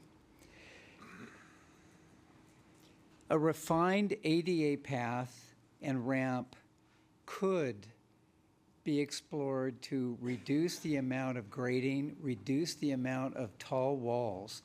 The concrete retaining walls proposed are 175 feet in length, and you can see it in that rendering, that gray line that cuts through the bluff. I know this design team can do better. The idea of an ADA path is great. I think everybody embraces the need for an ADA path and the boardwalk to receive it. But I think it can be designed better to be less obstructive, less destructive to the bluff and the vegetation. The breakwater is my primary concern. At 192 feet in length, longer than the Tower Road Pier or the Maple Pier, and 75 feet wide from toe to toe, it's as wide as the full right-of-way of Elm Street. As you can see in the scale comparison, the pier is overlaid on Elm Street. From the face of Lakeside Foods to the face of the Chestnut Street bookstore, wall to wall, that's the width of this pier or breakwater. Why do we need it to begin with when we have a relatively resilient beach? It's still there after the high waters of 2020. It proved itself to be quite resilient. So I wonder why we really need this pier. We could live with the ADA path, we could live with the boardwalk receiving that ADA path, and we could leave the beach open as one beach. Just in conclusion, I'd like to make some suggestions for the design team. Explore a design that avoids all retaining walls. See how to do it with no retaining walls. Reduce the width of the walkways to what is reasonable. I really don't know if we need 10-foot wide ADA paths. Maybe we do, but get them to a reasonable size. Don't over-engineer. Minimize the impact to topography and vegetation. And I think most importantly, eliminate the stone rubble breakwater completely and see the beach as one. We can do better, we must do better, and let's be better stewards. Thank you. Thank you. Thank you for your public comment.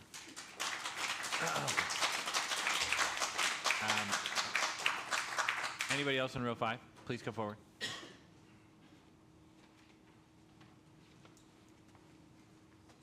Hi, my name is Rachel Schulenberg, and I've been a resident of Winnetka for 9 years. I'm a proud mom of 2 teenage boys, one of whom, Luke, has profound autism. Through Luke, I've learned about patience, unconditional love, and what truly matters. It's not about wealth, the neighborhood you live in, or the size of your home. What matters is being part of a compassionate, supportive community where family, friends, and neighbors look out for each other and, above all, are kind. Luke has simple joys: listening to music, swinging at the park, and swimming. We've been incredibly fortunate to experience the kindness of strangers who, without hesitation, support him and his service dog, Nova.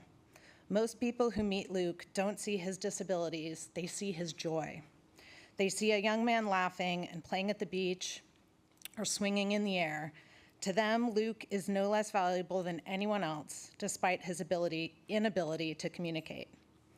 However, not everyone shares this perspective. Some people believe that creating accessible public spaces for people of all abilities is an unnecessary expense or a luxury.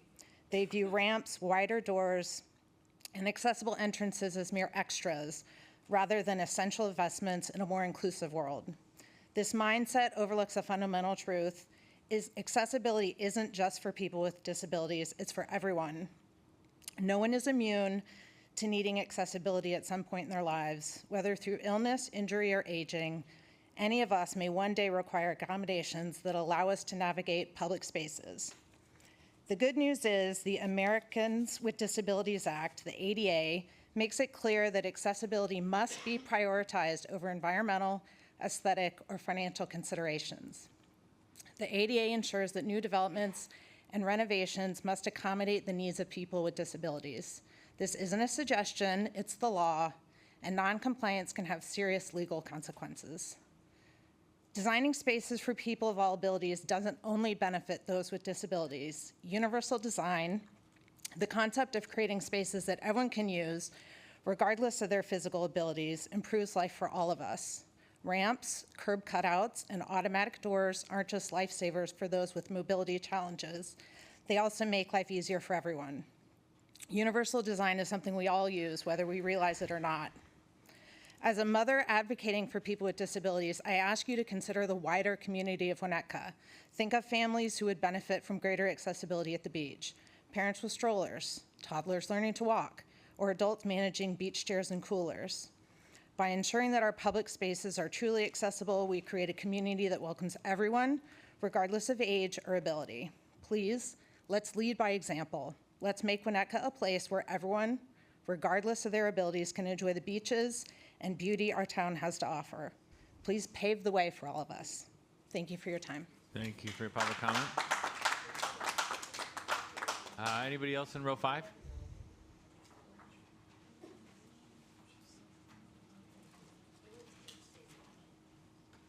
Hi, good evening.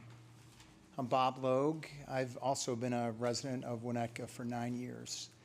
And throughout this process of beach improvement, I've heard lots of people cast aspersions on the Winnetka Park District. When I first moved here, I loved the beach. I grew up, I'm not from Winnetka, I'm not a native. I grew up on the East Coast, and I spent my summers going to the beaches in New Jersey. So I was so excited to be at beaches, and one of the first things I noticed when I moved here was Lloyd Beach. It was basically underwater. There was no beach there. I didn't know that there was a plan to save Lloyd Beach, but the Winnetka Park District had that plan, and boy, does it look beautiful today. The Winnetka Park District also had improvements to Tower Beach with the stairs, which again, looks beautiful today. I've noticed the Winnetka Park District changing their plans based upon suggestions from this board and from the community. So I am wildly in favor of this plan moving forward finally as it's set up. Thank you. Thank you for your public comment. Anyone else in row 5?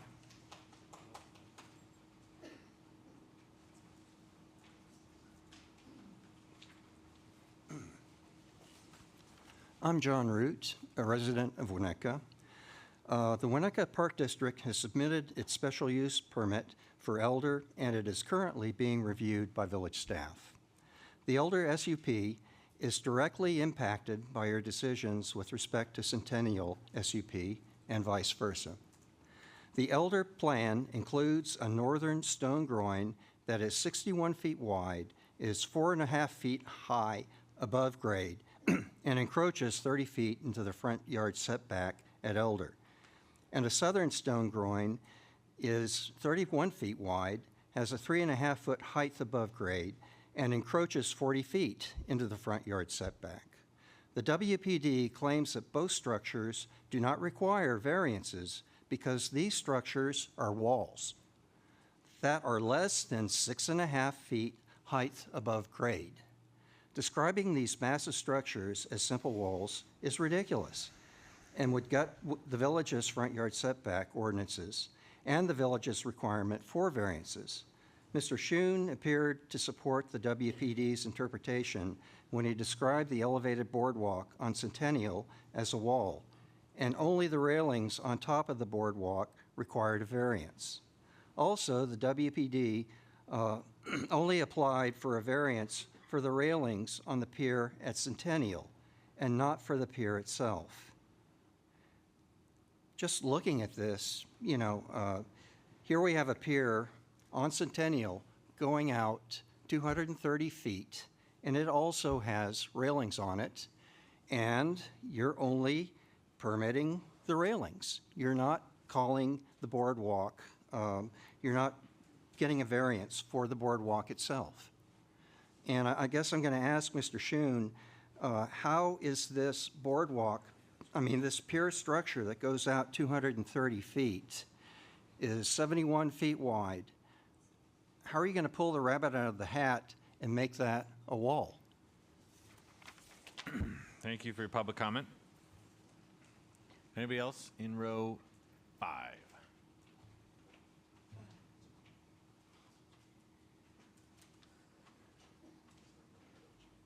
Oh, I don't know if she was stretching. Okay. Hi. So, I wanted to address a couple things that the Park Your District name, said. please, for the record. Ooh. Is this an open meeting? Is this a meeting being held under 5 ILCS 120? It's a public hearing. We just Never been determined. Okay, I feel a little hesitant, but I'll do it. And another OMA review. Ted Winchenko. So in any case, I wanted to just address directly some of the things the Park District has said. At the last meeting, the Park District stood here and said that they had gotten authorization that their 3-sided dog fence enclosure would be okay with the Department of Animal and Rabies Control based on some vague email that they received. And as I hope you all saw, we all know that's not correct. The Animal and Rabies Control people never gave them affirmative authorization that they would allow a 3-sided fence for an off-leash dog area that the lake would count. They never did that. It's sort of like if the Park District had gone to the village after coming here last week and said, hey, we were at the zoning board and they said everything was okay, so let's continue. They didn't get that authority yet. Same thing with the Animal and Rabies Control. On page 10 in their response about the access behind the dog fence, as Mr. Friedman already pointed out, that area is private, although the Park District asserted that that area was the result of, that the 205 Sheridan construction will cause artificial accretions. Again, not sure how that makes that public in the future. I would actually disagree that whether we really know that that's private or not, because that area has been engineered for 50 years now, and whether that's the result of prior accretions or not is a conversation for another day, maybe tomorrow. So is the Park District going to get a deed restriction from 205 Sheridan? Are they going to affirmatively say that they're going to defend any park goer that has a problem with the owners of 205 Sheridan, that they're going to defend them and say that that area is public? Thinking that the answer is no. Further on page 10, in the question about limiting ability to walk the water line, they cite ILCS 1, whatever, and they say that the public Park District can establish by ordinance rules, regulations for property under its jurisdiction. Again, that's great. But just like the Park District doesn't have the right to erect a fence across the sidewalk in front of the Nielsen tennis courts, because that is not their property, that is the public right-of-way that is held by the village for the use of the public, they do not have the right to provide jurisdiction over the lakeshore, because that is not their property. That is land held in public trust by the state of Illinois. And that brings us to the last one about the fencing over the water, where they go on and actually put in their reply the entire text of ILCS 1205-11-2, suggesting that somehow that provides them the authority. But the actual text that they put in there shows that it has no application here, because that section of the park code is only dealing with land that is reclaimed by a park district because it was land that was a shoal or shallow water not fit for navigation. The beach at Centennial was never those things. So that section doesn't apply. They have no authority to construct a fence out over the lake. They have no authority to construct a fence out over the public right-of-way.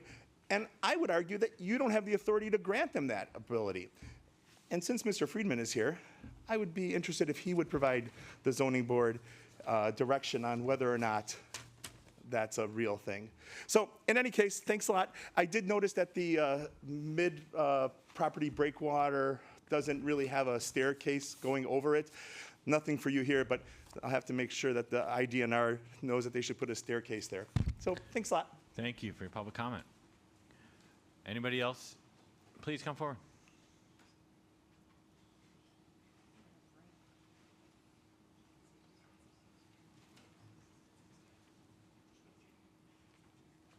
Good evening. Kim Marsh, 360 Forest Street.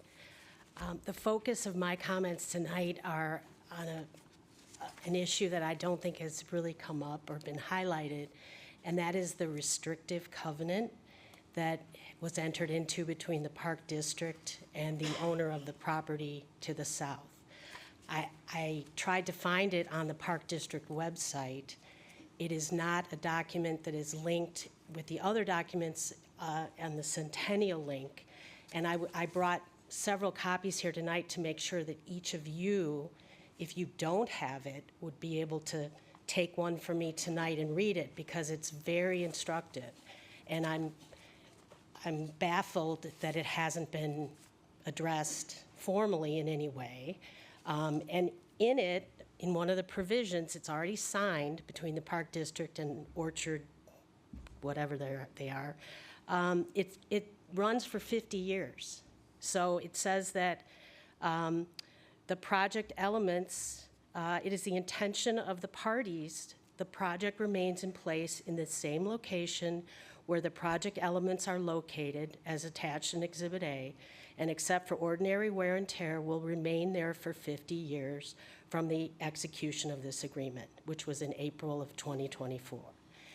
So I find that to be a very troubling precedent, that the Park District would enter into a 50-year covenant that would then have to be overseen and enforced, and there's liquidated damages, there's all kinds of provisions. It's a 10-page document that I don't think people have seen or read, and it's been artfully withheld so people couldn't see it.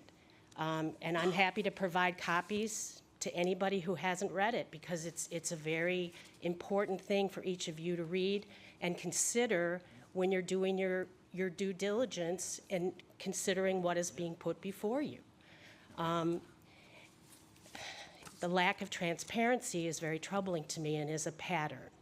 I would ask that it be linked to the minutes tonight so people can read it for themselves. That's the end of the comments on that. I would also like to say, as a daily goer to the dog beach, I am not wedded to the idea that the dog beach has to be in a particular place.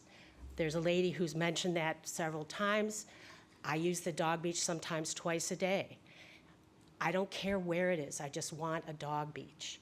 I also think that having a dedicated entrance would be a safer way to accommodate the dogs, because there are often kerfluffles at the gate. And I've seen people's hands bitten when they try to take, the two dogs who are having a little altercation. And I think it's a big mistake to put all of the people who are coming down to Centennial, as Mr. Bradley pointed out at the last meeting, everybody's going to that one X marks the spot.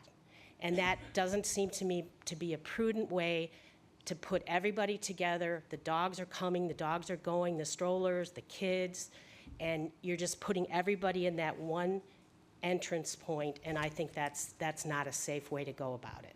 Thank you for your public comment. That's already included in the record. We already have it as part of our packet. Anybody else in row 6? Is that where I am? 5, 6? Back row. Anybody in the back row? Yeah, come forward.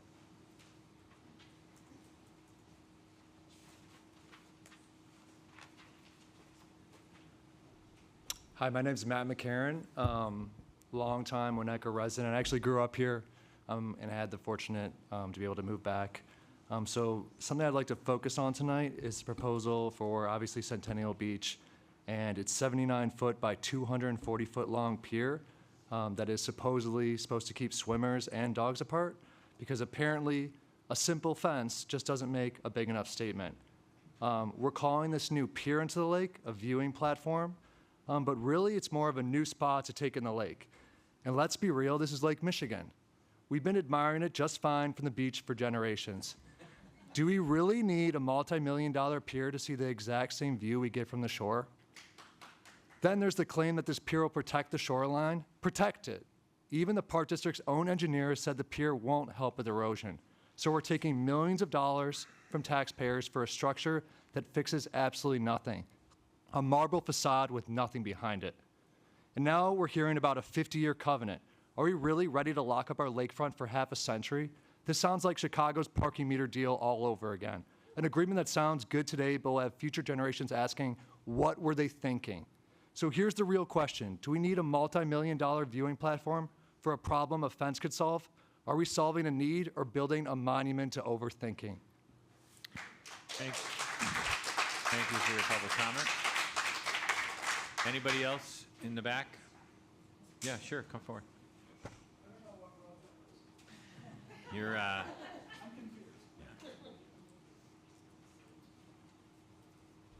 So I'll try to be brief because I didn't write it out, but I'm Steve Juliuson, 1436 Asbury.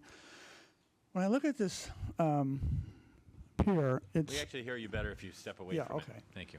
When I look at this pier, I see this massive, imposing, brutalist architecture, and all I can think of is like this giant turgid stone penis in the lake, you know? And I'm sorry, that's what it looks like. What it does is it takes away from nature. Everybody says what a beautiful vista this is when they're there, and then this is going to be the main event. Everybody's going to be focused on this. It's going to be like that Leaning Tower of Pisa and Niles, you know? We don't want that. So the other problem with it is it's a hazard for drowning, I believe, because those rocks are going to get slippery, or else somebody could be paralyzed when they hit their head and they fall down and they keep hitting their head against the side of the rocks when the waves are buffeting them, you know, if they're kids. Finally, it's the basically, since we don't have a coastal engineer working on this, we don't know what it would do for erosion or replenishment. So it could be the gift that keeps on giving, where you're replenishing sand year after year after year because of the unintended consequences of where it's placed. Anyway, that's all I wanted to say. Thank you. Thank you for your public comment. Anybody else? Come on up.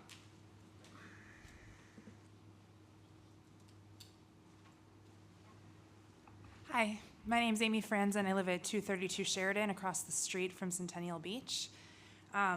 These meetings are challenging for younger families to attend, and so I do represent a lot of my neighbors who weren't able to be here, who've helped me draft some elements of this message. When my husband and I stood before this board to request variances for our property, we had the support from every adjoining neighbor. In contrast, the Winnetka Park District presents its project accompanied by letters of concern from many nearby residents.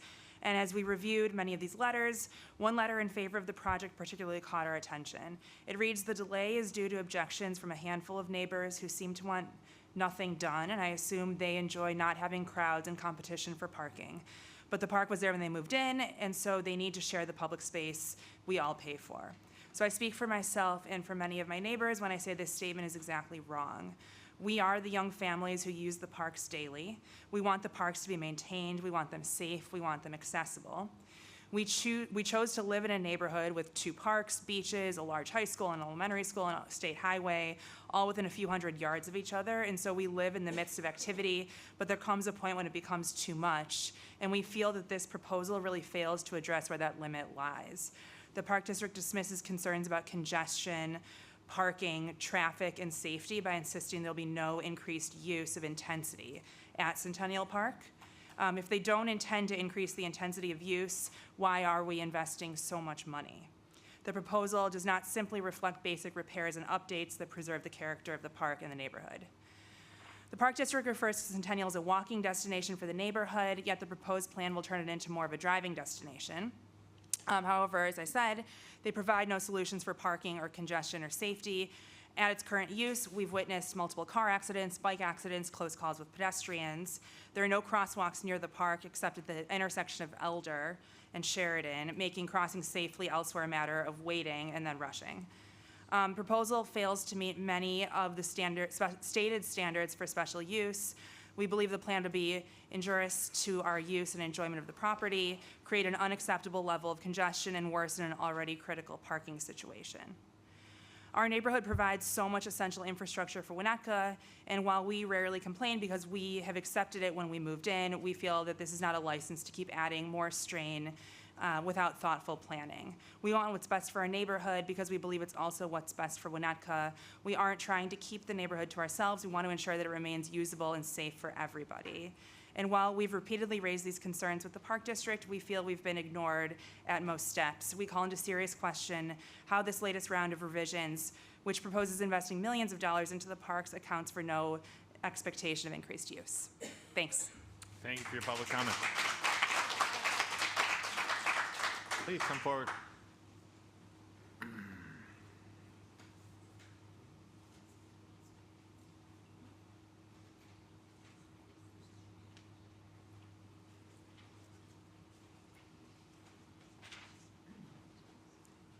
Good evening.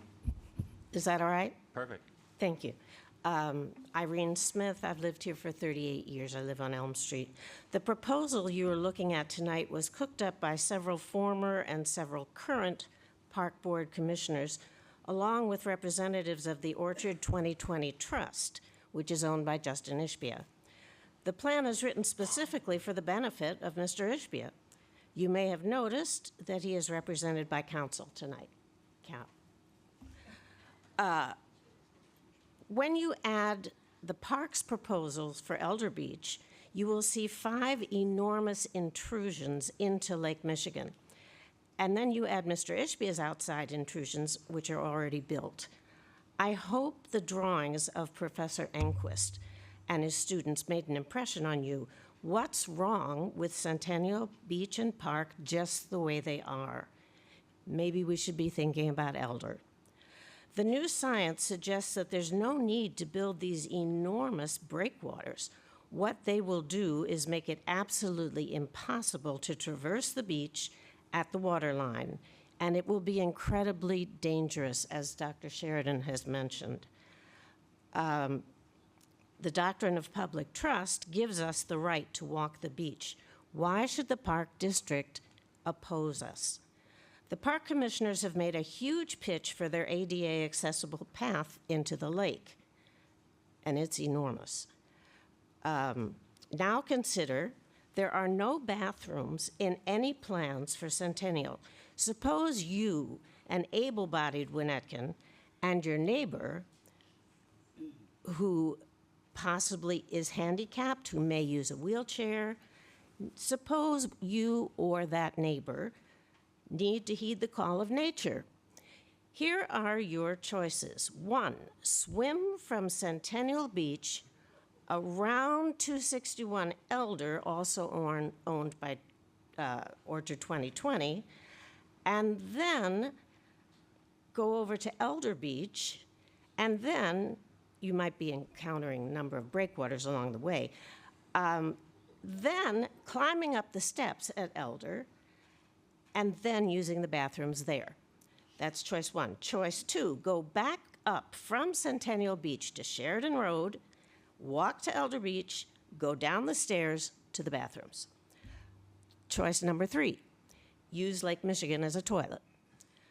It's possible, but not very likely, that the able-bodied Winnetkans could manage the long way to the Elder bathrooms. Our handicapped neighbors, not so much. I would hope you would table the park's proposal. There's litigation pending against the Park District concerning the doctrine of public trust. Until that is settled, there's no way to consider the combining of Elder and Centennial Parks. The expense of possibly $24 million is ridiculous. This entire matter should go to referendum. The good citizens of Winnetka deserve nothing less. Thank you. Thank you for your public comment. Anybody else wish to give comment? Sure.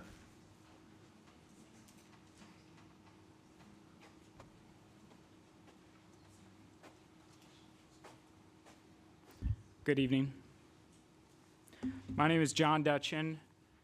I grew up in Winnetka. I now live here. I've lived here for 4 years with a 4-year-old and a 1-year-old, my wife. To echo some points that were said today, number one, I think everyone is in favor of improving access to the beach for everyone. But I believe I want to focus on the pier. This pier is excessive, potentially hazardous, and frankly, unpleasant.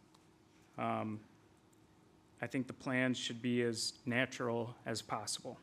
As a taxpayer, I believe the proposal is not in the best interest of the Winnetka community. To elaborate on the pier, the current piers already present safety issues. I was, as someone else said, I was someone growing up at Maple Beach, jumping off into the rocks, very dangerous,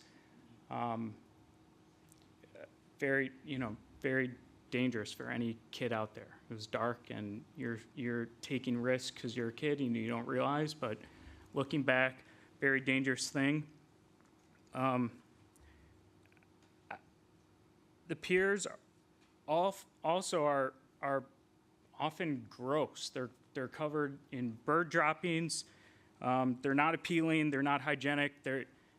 I never, going with my kids, I never want to go out on the pier. They're not good to sit on. They're not cleaned very well. I don't know what processes are behind that, but as far as I'm concerned, going onto the pier is not a benefit. I would much rather be on the beach. The plan also, as someone mentioned, comes with a 50-year commitment, which just seems unreasonable. Why should we as taxpayers be bound to restrictions that could become outdated or even unwanted? And someone else mentioned the significant financial risk, not only the cost, but the potential $3 million of penalties should the features not be upheld. And for these reasons, I urge the panel to reconsider. Thank you for my time. Thank you for your public comment. Anybody else?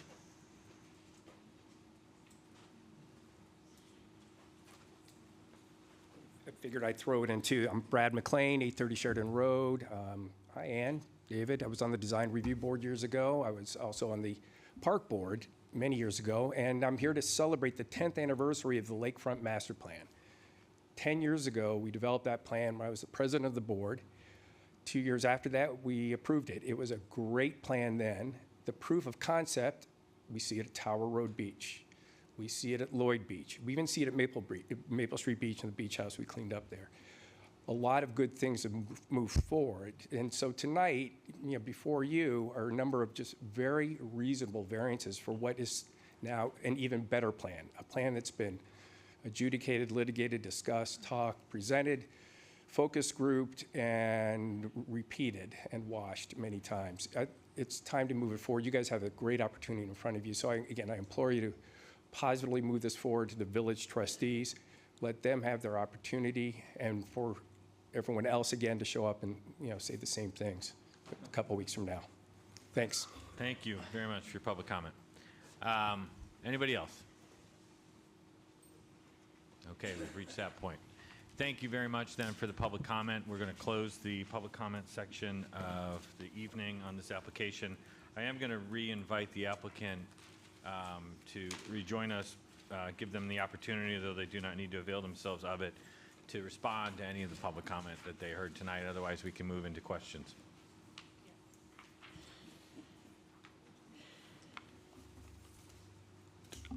I'm Adam Simon. I'm Park District Attorney. I just want to address the comment about the response we got from Cook County about the three-sided dog beach. The Park District received an email on September 13th, 2024 from Mark Rosenthal with the Animal Control Group in Cook County saying, "Thank you for your recent email regarding the Winnetka Park District dog-friendly area. We appreciate your notification and request. Based on the information that you have provided to our department, we would not view the lake barrier we would not view the lake barrier as a violation of our current dog park ordinance. once more, Cook County has told us that having the open fourth side on the lake would not be a violation of the Cook County ordinance. That's from Mark Rosenthal on September 13th, 2024. And other than that, I think we can open it up for questions. Great. Okay. With that, then, we will, why don't we could take this in any number of ways, guys, as I think it's our time to step on the stage and do some questions, talking on our own front. Why don't we start with, I'd like to think about this in the three categories of relief that's being sought here. There's the special use permit, there's the zoning variations, namely to the fence and the wall height, and then there's the steep slope exceptions.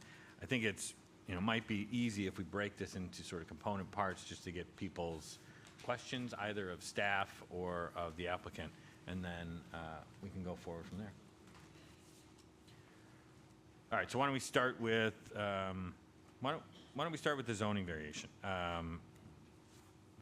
Fairly straightforward from my perspective. Does anybody have any questions for staff or the applicant as it relates to the I do. fence? Yeah.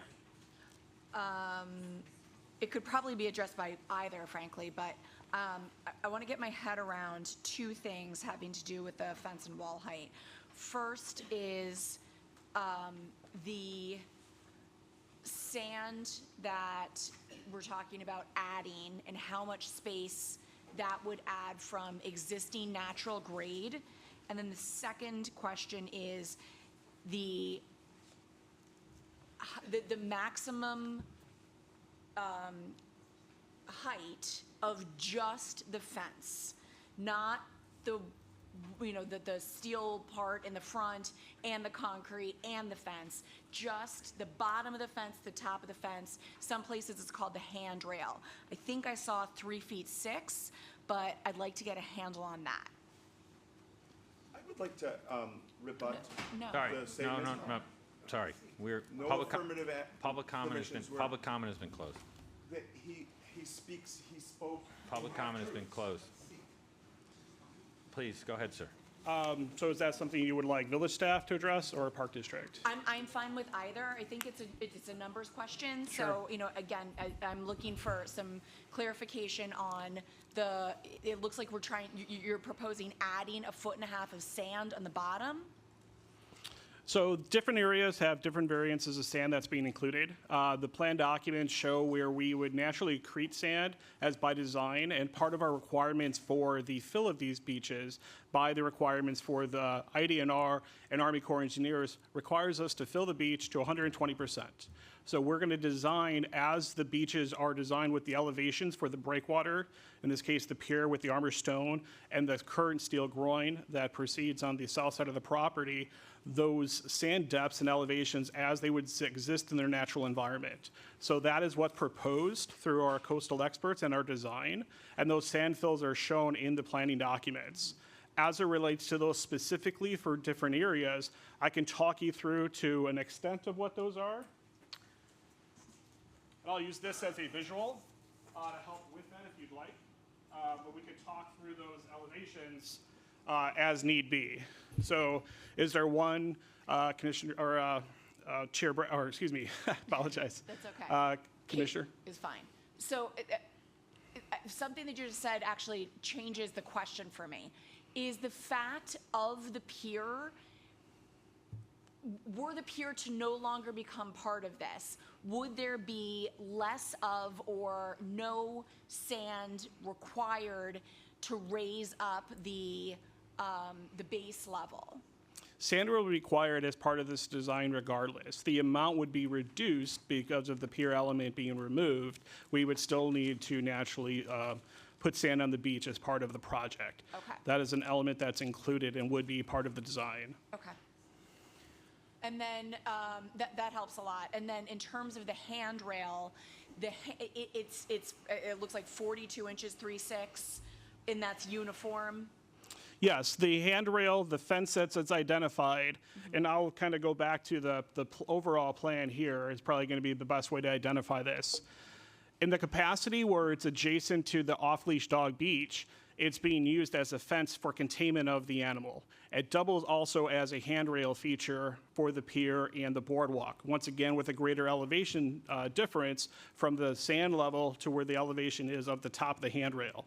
So you have the natural lift of approximately 3 feet. It varies in certain areas, plus another 3'6" on top of that. That's where we're getting our 6.5 feet for in front of the or off-leash dog beach. In the area where it's in front of the swimming beach, it's not needed as a fence, but it's used as a handrail type A as identified, but the requirements per the zoning required everything to be identified as a fence. So the little bit of clarification there. So we followed the nomenclature as far as it was instructed to Park District staff. And then the elevations that you're seeing, apologize, here in zoning request 2A shows that differential here. We are placing 2.5 feet of sand. We have an approximate distance of 2.5 feet from the top of the boardwalk to the proposed sand, 5 feet from the existing grade. But when you look at the overall height of the 3.6 plus the 2.5 feet, our differential here is 6 feet. So, but once again, taking into consideration the height of the boardwalk, the physical element versus the handrail, where it's kind of shown here in the proposed design for the imagery, as well as here is the physical design that we're proposing. It is a open area where you can see through it. It's not as invasive. It's not a solid wall, if you will. It's being used as a handrail in this location as well as others, shown here and here as well. Okay. Anybody else have questions about? I have a question, just while you're up there talking about handrails and so forth. The area to the south of the boardwalk and to the south of the switchback where the path meets the boardwalk, what is the height of that fence, which is there for dog control? Is that, at least as I see it, is that, so I can't read the letter that's there, but I'm referring to the green line. G? So right here? And beyond, all the way, well, this horizontal one. Sure. What is, explain that particular fence to me. Yep, not a problem. G, I'm sorry, G, yeah. Explain the fence or explain the fence height, Mark? The fence height. So this is going to be the best cross-section to identify that. This is that area here shown for that variation on the south side of the boardwalk adjacent to the pier. This element here, here's where the pier goes out in this location. Here's the dog access stairs. And then here's the red line that we've identified as far as that variance mark. The height here, based on the elevation of the existing grade to the proposed, was 8 feet. We are planning on nourishing the beach there approximately 1.5 feet, and that will vary along that whole front, if you will. So at any given time, there will be a height of 6.5 feet or greater between there. What about G, where G is? What? Beyond the boardwalk. So you're talking here. Correct, yes. Okay, sure. So the area between, so area G, south of the boardwalk element where it dips down to the beach level, correct me if I'm wrong, that is still 42 inches, correct? It's 4 feet, it's 48 inches, 4 foot. The height of the fencing here is 4 foot that carries So there through. will be no nourishment of the beach there then? In that location, the nourishment is lessened, yes. But whatever it is, you're going to put 42 on top of that. The 48 is going to be on top of the finished grade. So we don't know what the height of that is because we don't know what the nourishment is. We have it identified in our plan set. Unfortunately, I don't have that with me tonight to reference that verbatim of what that is. But the height is going to be 48 inches above the nourished grade.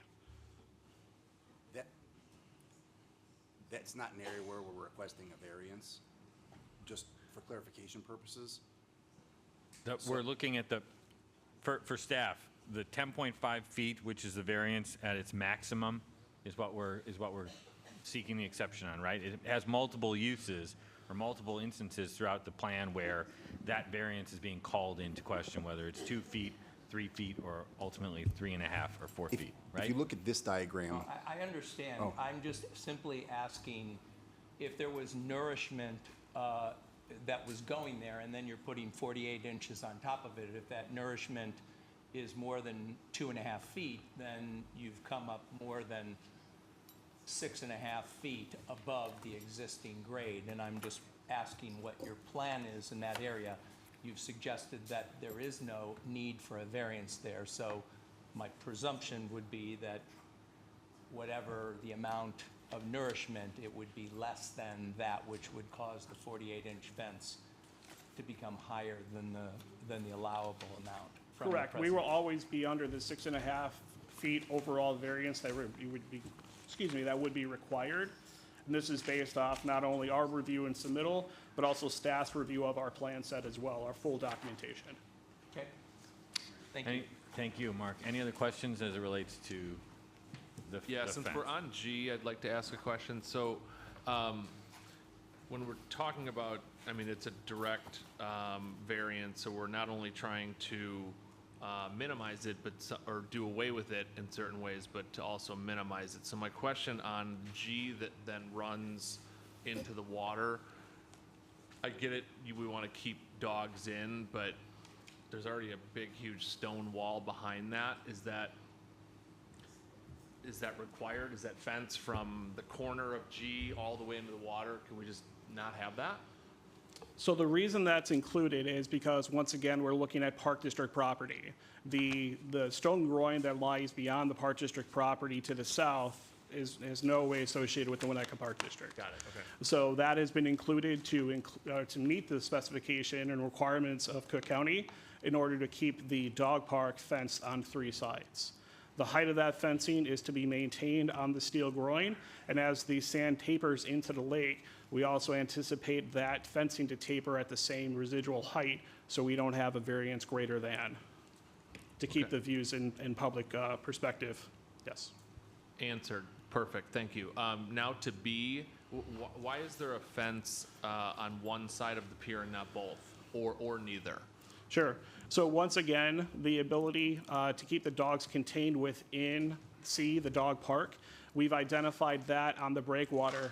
The ability for a dog to run up the stone and to be able to traverse that easily, we've identified to put a fence in there to secure them on site.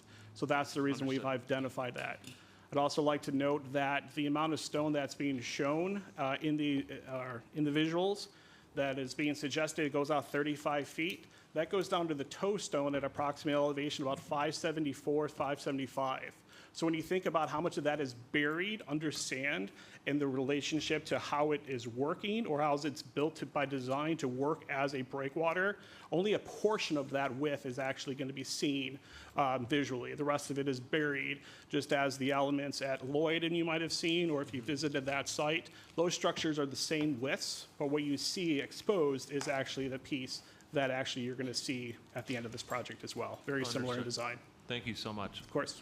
Anybody else have questions about Yeah, the zoning, About, well. the fence and the wall height? Fence, yeah, the fence, as it relates to the dog beach aspect, since the handrail is there to keep the dogs off, and then on the other side to keep the dogs from crossing into private property. Cook County doesn't require that that be accomplished via a fence, does it? They provide other means of delineating dog parks from other areas besides exclusively putting a fence into the water, from my understanding. Can you comment on that?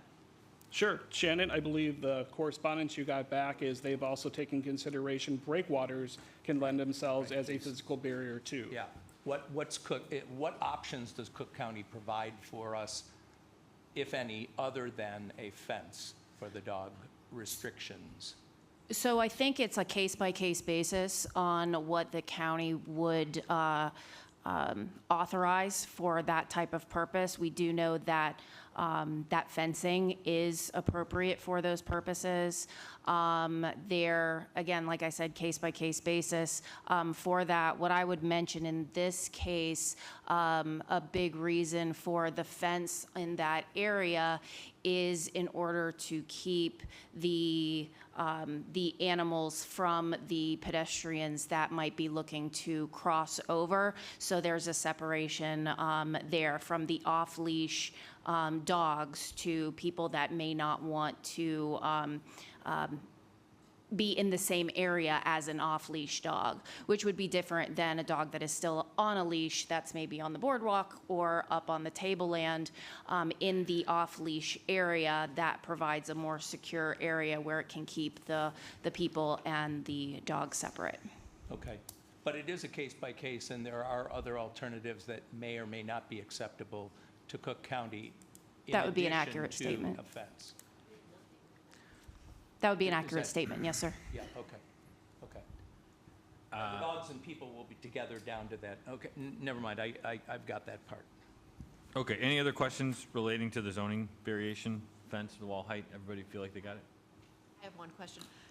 Did you guys look at having a boardwalk that was less elevated in order to stay within the existing code as it's written? We looked at a very different variety of elevations for the boardwalk.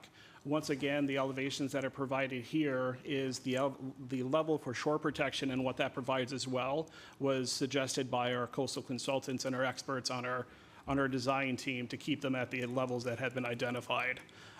We've actually reduced some of the elevations of our stone breakwaters and other things for our project overall, based on what we've heard through the community and open houses. So we've actually pared this back a little bit, but based on what we've shown is what has been minimally suggested as safe practice for this operation.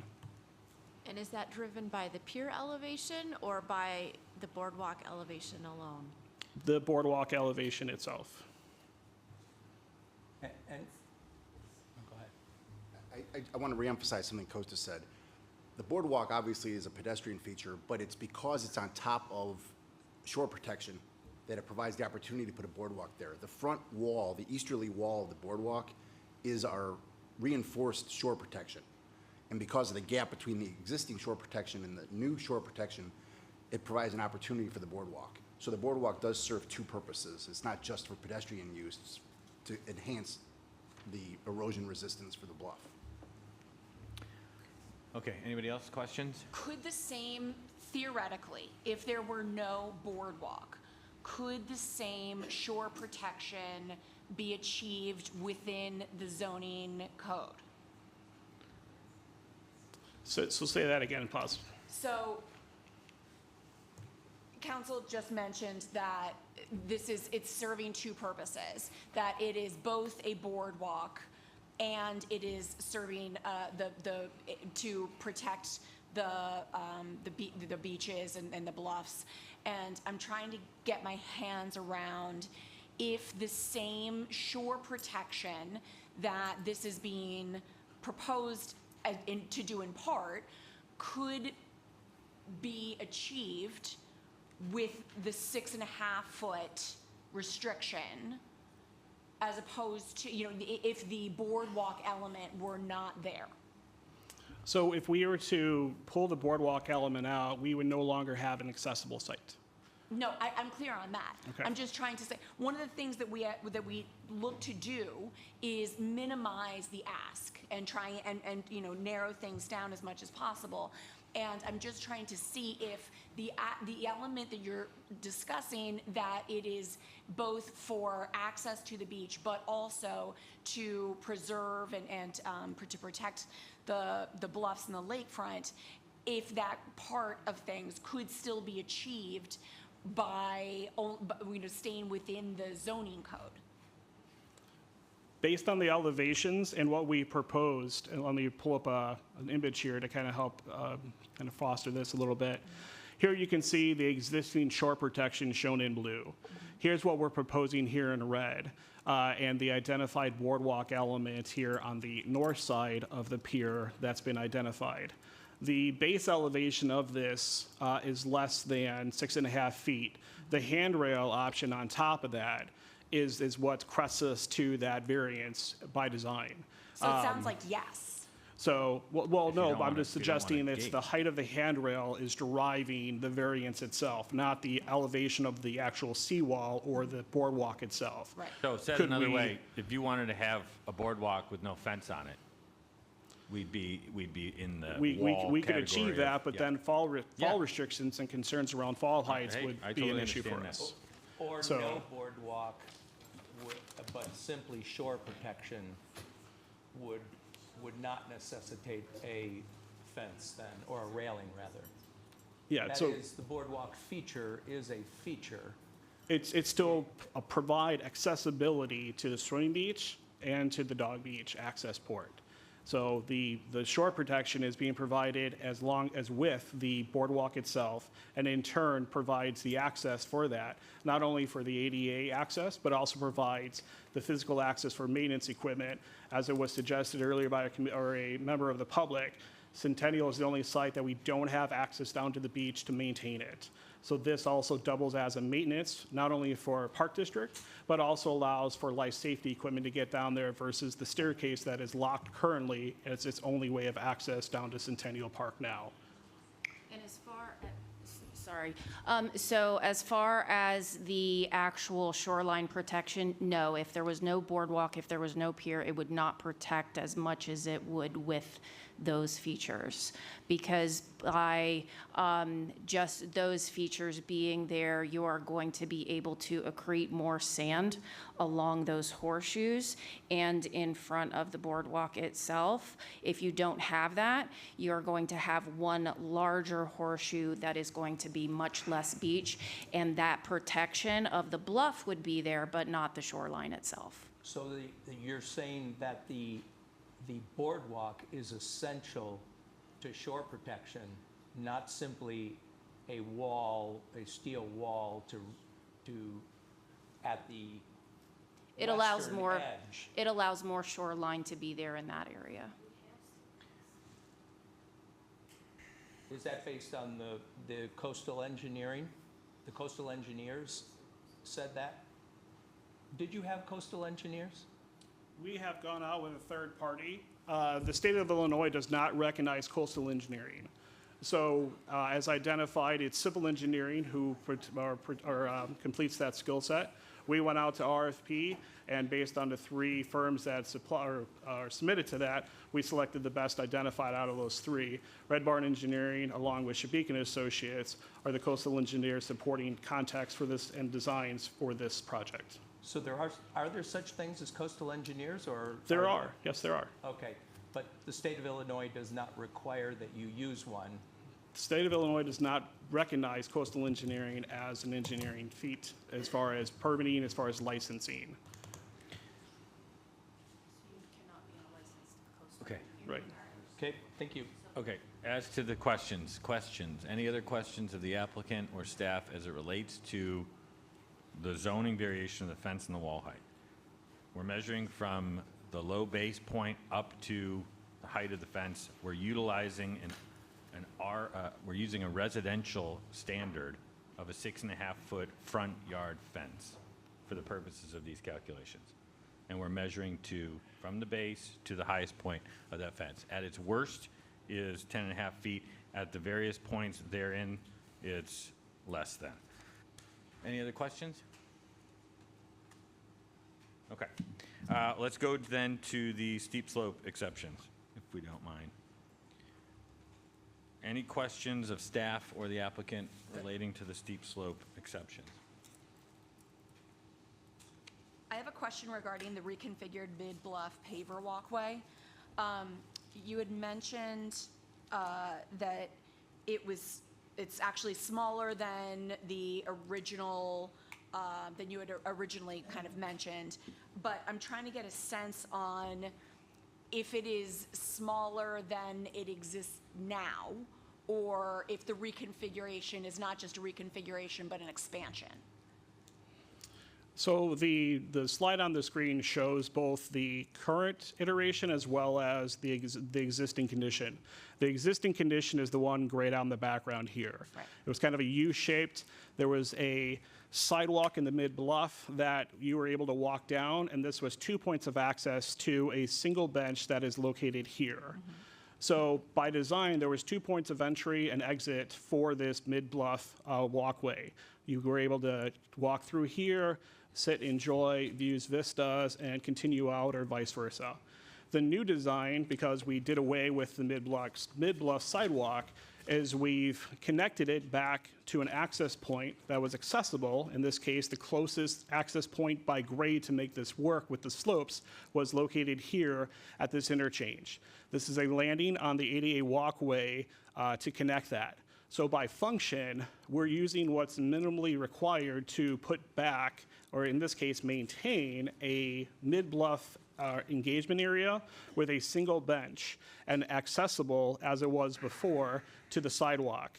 Previously, the slopes of the sidewalk down to this area were greater than the allowable limit, so they were not ADA accessible. This is now an ADA accessible engagement area as well. So you can see by design, we've removed these sections and only elongated it. And basically, if I remember right, this pathway here is maintained to about 5 feet until it bows out at this interchange, as well as in front of the bench where we have the distance in front. So I would say this is what's minimally required, not a over-design. Sure. So on this slide, looking at the numbers, just purely the numbers, it looks like you are actually going down by 60 square feet. Yep. And it is both a reconfiguration and you're taking some down. That is correct. Okay, thank you. 573 down to 513.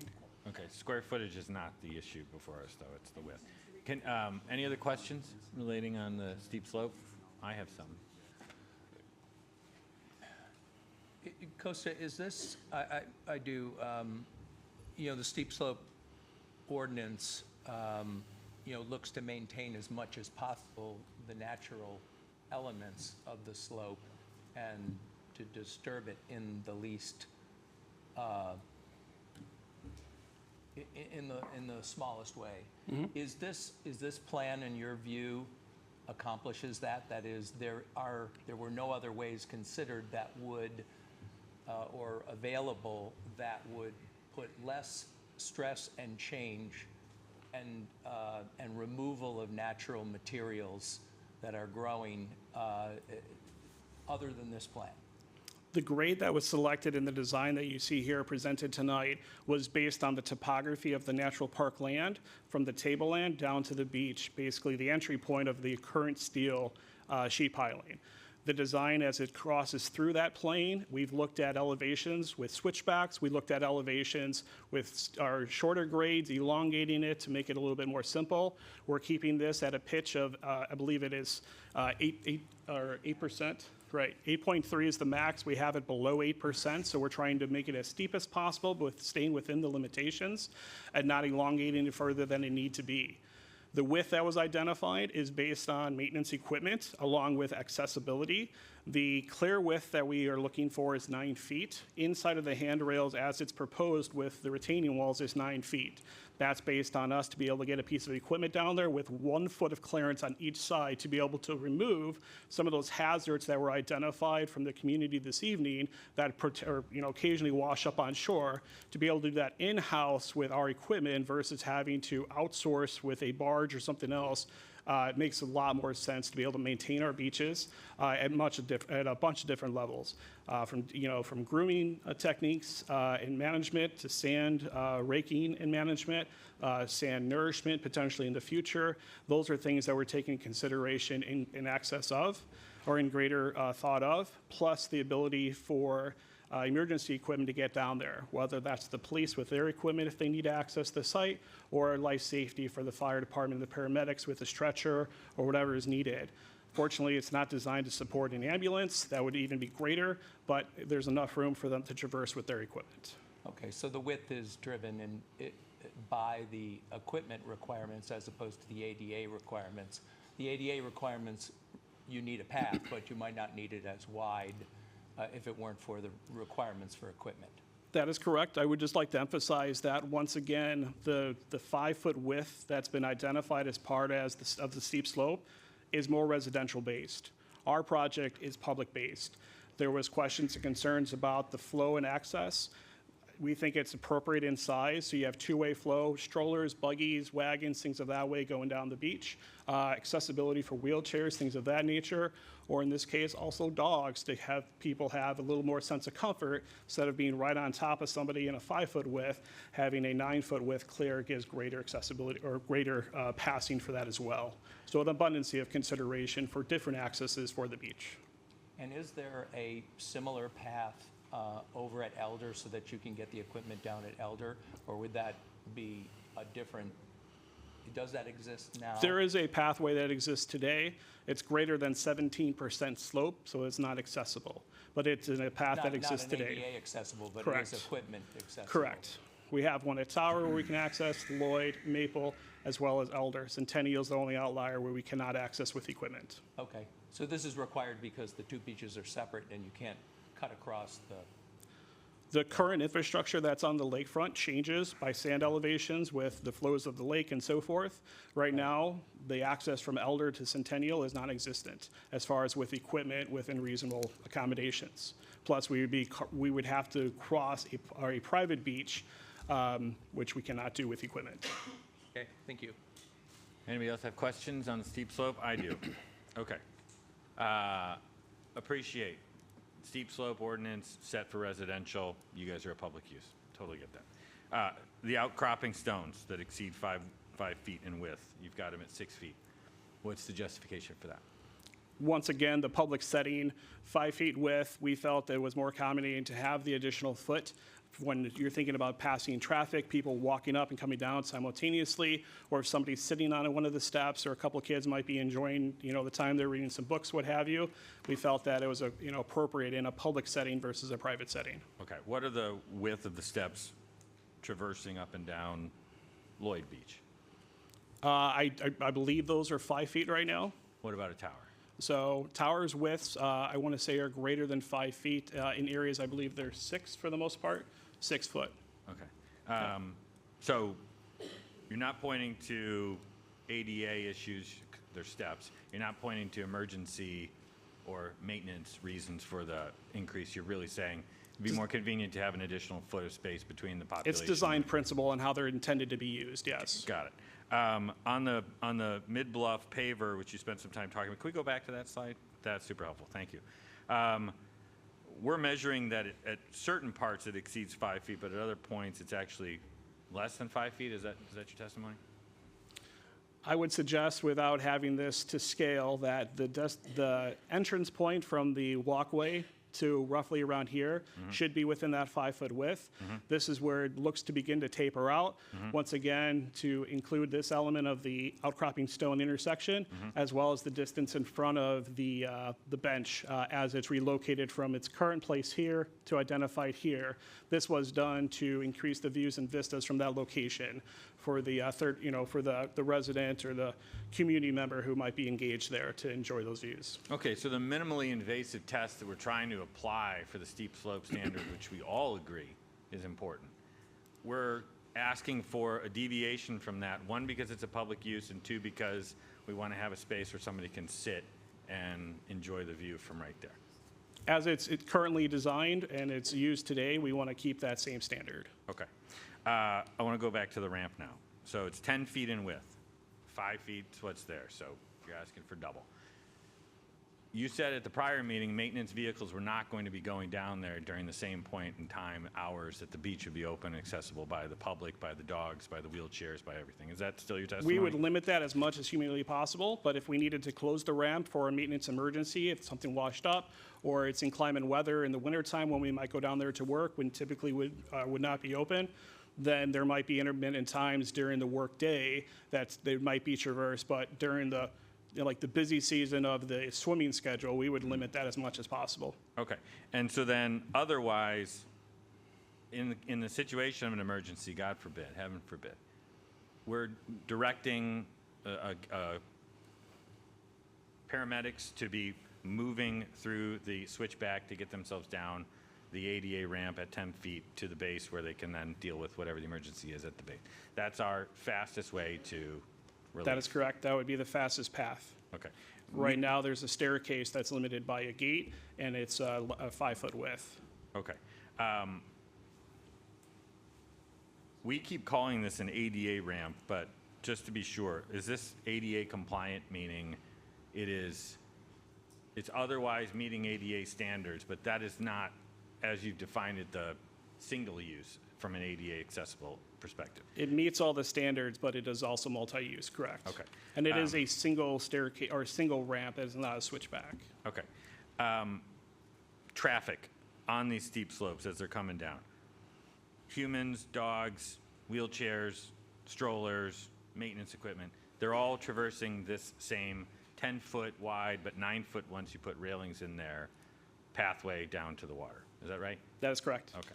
They have the walkway there, and then there's the ability to utilize the staircase here for those who choose. So you not only have the access for the ramp itself, but you also have the mid-bluff cut-through, I'll call it, of the staircase to give you more direct access without having to walk all the way down and all the way back. So that would potentially limit some of that congestion as well. Okay. Given likely that the emergencies may involve dogs, but of at least a more acute nature would be the swimming beach, have we not made the switchback harder or longer for emergency personnel to reach the northernmost point of the beach?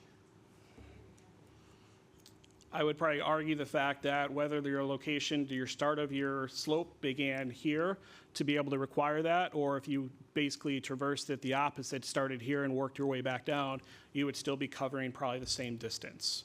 So by design, this is the nearest and straightest path from the parking lot, and this would be the most direct path down to the beach, meeting the slope requirements. Short of some sort of solution that would go directly from the north, directly down the hill at some angle that's not ADA compliant, but would allow Something that would be non-compliant, then there could be other opportunities, but for compliance, this is. For emergency personnel, I'm saying. Well, Right. well, and also the swimming beach is on the north, but you're sending the path down to the south and then has to come back to the north. So something going in the other direction would go directly down. That's what I'm saying. the swimming If the switchback was inverted, like a mirror image, wouldn't the first stop for an emergency personnel be the Would be the swimming. swimming beach, not the dog beach? But to that point, I would argue the fact that your entrance point here on the north side, if that is now flipped to, Hang on, to the south side, the path that they would cover on the boardwalk versus the path they would have to cover on the parkland to access that would be the same. So you're still, the emergency personnel is still still traversing the same distance. It's just traversing a hard-packed surface on the lakefront versus however would be designed on the Because of tableland. where the parking lot is. The parking lot is on the far north side of the lot where the turnaround would be for access. Got you, okay.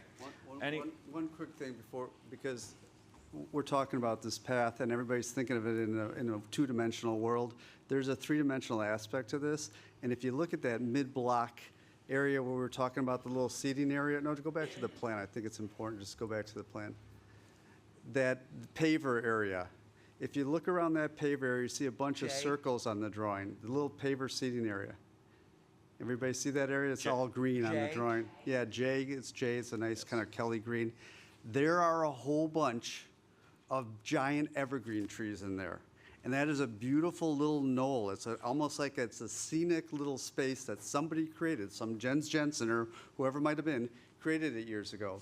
And there was a really strong desire on the part of the Park District to not impact that vegetative stand or anything to the street side of that. Why? Because everything on the pathway down to the water was rebuilt bluff. It's not natural. It was all rebuilt in 1987. There's nothing there. It's garbage, and we are going to reforest it and replant it as part of this plan with all those retaining walls that we're going to be building. We looked at numerous ways to get down here. A direct path at an 8% slope had the minimal amount of impact if we started from the parking lot. And what you can't tell in here is we slowly go down all the way through the park to get that 8%. It doesn't just happen where the drawing is showing it. It starts back at the park. And it does that because we're trying to avoid trees and utilities. Everybody's not seeing the rest of the park in this picture. The real goal here was protect the park. The bluff and the shoreline is what we're focused on, not the park, not what you see at the street. In fact, you don't even know what's going on the beach or the shoreline because it's all down on the downward side. So we looked at all those, and the least amount of interruption, impact to trees, vegetation, grading, views, all of it was to follow this path. And this isn't like some new science that came up. If you go to Glencoe, if you go to Highland Park, and if you go to Kenilworth, who's in the process of putting beachfront restorations at their beach, everybody goes down on an angle, straight angle. It's the easiest route, it's the safest way to do it, and it's the simplest way to do it. Now, you can take a more contorted way, which we did at Tower Beach. For those of you who've walked on the Skywalk, we called it, affectionately the Skywalk. The beautiful floating staircase, not ADA accessible. In fact, at the very top of it, there's a beautiful little landing that we provide for people to have ADA access to the same views. But we have a beautiful floating staircase over the bluff. In that instance, it was virtually impossible not to destroy the bluff by putting in the walkway that switchbacks down to Never Never Land. Couldn't do it. Wouldn't be too expensive, we would have blown the whole bluff out. Yeah, but Scott, in this isn't- case, we simplified it by just a straight line. Isn't what's unique about Tower, though, as well, that it serves with the driveway down? Exactly, and there's an access emergency to get vehicle down. access. If we had to have our ambulatory services navigate the Right. walkway down to the stairs, we'd be losing a lot of citizens No at doubt. Tower Beach. No doubt Okay, about it. Got it. Okay, any other questions for applicant or staff on the steep slope exceptions before we go to the main course? I'm just curious, I asked this question in the last meeting, and I look at the answer, totally satisfy me. In terms of the elevator option as a way to provide ADA access, rather than carving this wide pathway through the bluff, the response mentioned the cost of maintenance and the fact it would be a little bit slower, perhaps, people might have to wait. When I think about minimally invasive, the elevator seems like a great way to accommodate those with disabilities and perhaps even emergency personnel bringing things back up without the impact on the bluff. So I wanted to see if there was any more information about how you ruled out elevator. So you've read the correspondence that we included in the packet. Once again, looking at size and scale of what it would take to do that, the utilities, the function of that piece of equipment, the maintenance of that piece of equipment, could it be a more direct route? Of course, we're not going to argue that fact. Is it going to be a more sustainable route for the future? Because now, don't forget, that might take care of ADA, but we also want to make sure that we can get everybody else down there as well. So some people would not want to feel as inclusive to have to use that. They feel more comfortable in the operation settings of the walkway as it's proposed, the ability for strollers and other things to be able to function well and go down that. Somebody's going down there with a wagon and other varieties. So once you take all that in consideration, the size and scale of what that is versus a single element and bringing it in through a mechanical system on a sandy beach with erosion concerns, ice concerns, seasons all the way around, functionality of that it doesn't make sense for our application, so we ruled it out. Any other questions? Okay, special use. Obviously, we're going to have a lot of questions here as it relates to the special use permit. We do have 6 standards that we look at for granting special uses, even though a park and a beach are an allowed special use. The use itself, a beach is not a beach is not a beach, a park is not a park is not a park. We look at it in the context of the intended use, the impact of that use, and we do have 6 standards, as you know, that we go through. I want to start with my own questions as it relates to the first standard, and thank you for putting it up here. So the establishment, maintenance, operation will not be detrimental or to endanger the public health, safety, comfort, morals, or general welfare. Specifically as it relates to the pier, specifically as it relates to the dog park coexisting now with an increased use of the beach with swimming and children that isn't there and hasn't been there for years. Can you speak to the endangerment of the public health and some of the comments you've heard tonight from the gallery? Sure. So we'll break this apart by a couple elements that you've identified, Chair Bradley. The pier itself. The design of the pier and the way that it's being constructed is within standard design for what that is. The lining of the pier with the armor stone helps greatly reduce, I will never say eliminate, but greatly reduces the current risk of rip currents. Currently, the reflective steel groins that are in place are basically what charge rip currents. The reflective energy off of those steel groins creates, by design, rip currents. Lining those with armor stone or pairing them with some kind of way to disperse that kinetic energy as it pulls through or comes down the stone groin, or excuse me, the steel groins, helps reduce that. So we've identified our plan removes the existing or steel groins, includes the pier element for greater separation for safety between those two elements. The pier itself, by design with the width, is no greater in length than Maple currently. Maple is 235 feet in design, or in practice as it sits today. Has a much larger end unit and is not armored with stone by any means. There's a few boulders at the base, but it's not an armored breakwater, as we've identified here. So we're confident in our design and the proposed elevations of what we've put together, along with the fencing handrail on the south side, along with the integrated concrete benches on the eastern edge, all work in the favor of protecting and creating a safe pier for that element. When you say safe, I just want to dig in on what you mean. Safe as a result of creating riptides or currents that wouldn't otherwise be there with the current breakwater that's there. But I've been at Maple. My children are not allowed to swim at Maple because I know, like some of our public comments, that they're going to make dumb decisions and go out and jump off that thing. Why was the decision made to not have a fence on the swimming beach side of the pier? If you were to think of it purely from a safety perspective, why would a fence not be on the north side of the pier? By design and where the pier is located and the storm events that come into it, the typical northeasterns, there's nothing pushing to the north. Everything kind of pushes to the southwest. So by design, there wasn't concern for that perspective. The armor stone lining that is part of the pier as well creates a safety buffer adjacent to the pier. So those are things from a safety perspective that we're comfortable with. You talking about safety from waves, or are you talking about swimming? From waves. If you go to the picture that was up for most of the night, the view from the outer point of the pier, Oh, sure. looking south. Yeah. So again, I love the spirit of the drawing. It's not going to be with folks in wheelchairs just sitting out there enjoying it. It's going to be filled with 60 or 70 kids from ages 5 to high school, and they're going to be trying to make themselves laugh and jump from this pier onto the rocks and into the water. We don't have the U.S. Coast Guard guarding our beaches. We've got New Trier students who are volunteering to do it while they check their phones.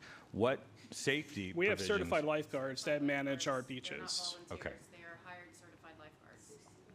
Certified lifeguards that Okay, receive the same okay. training. Let's just, for argument's sake, if the goal was the safety of the folks that are using this properly, I agree with you. Using it properly, nobody would be jumping off this into the water.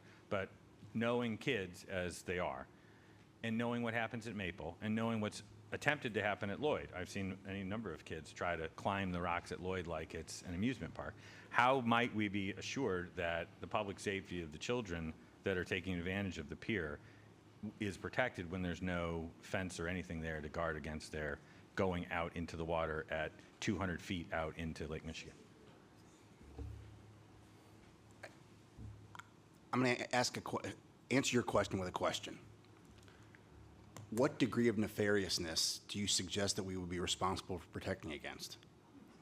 I mean, I'm not diminishing the importance of safety, of course, but we have rules. The Park District will post signs prohibiting people from jumping or diving. We have the right to expect people to follow the rules. And so if someone breaks the rules a little bit or breaks the rules a lot, they're still breaking the rules.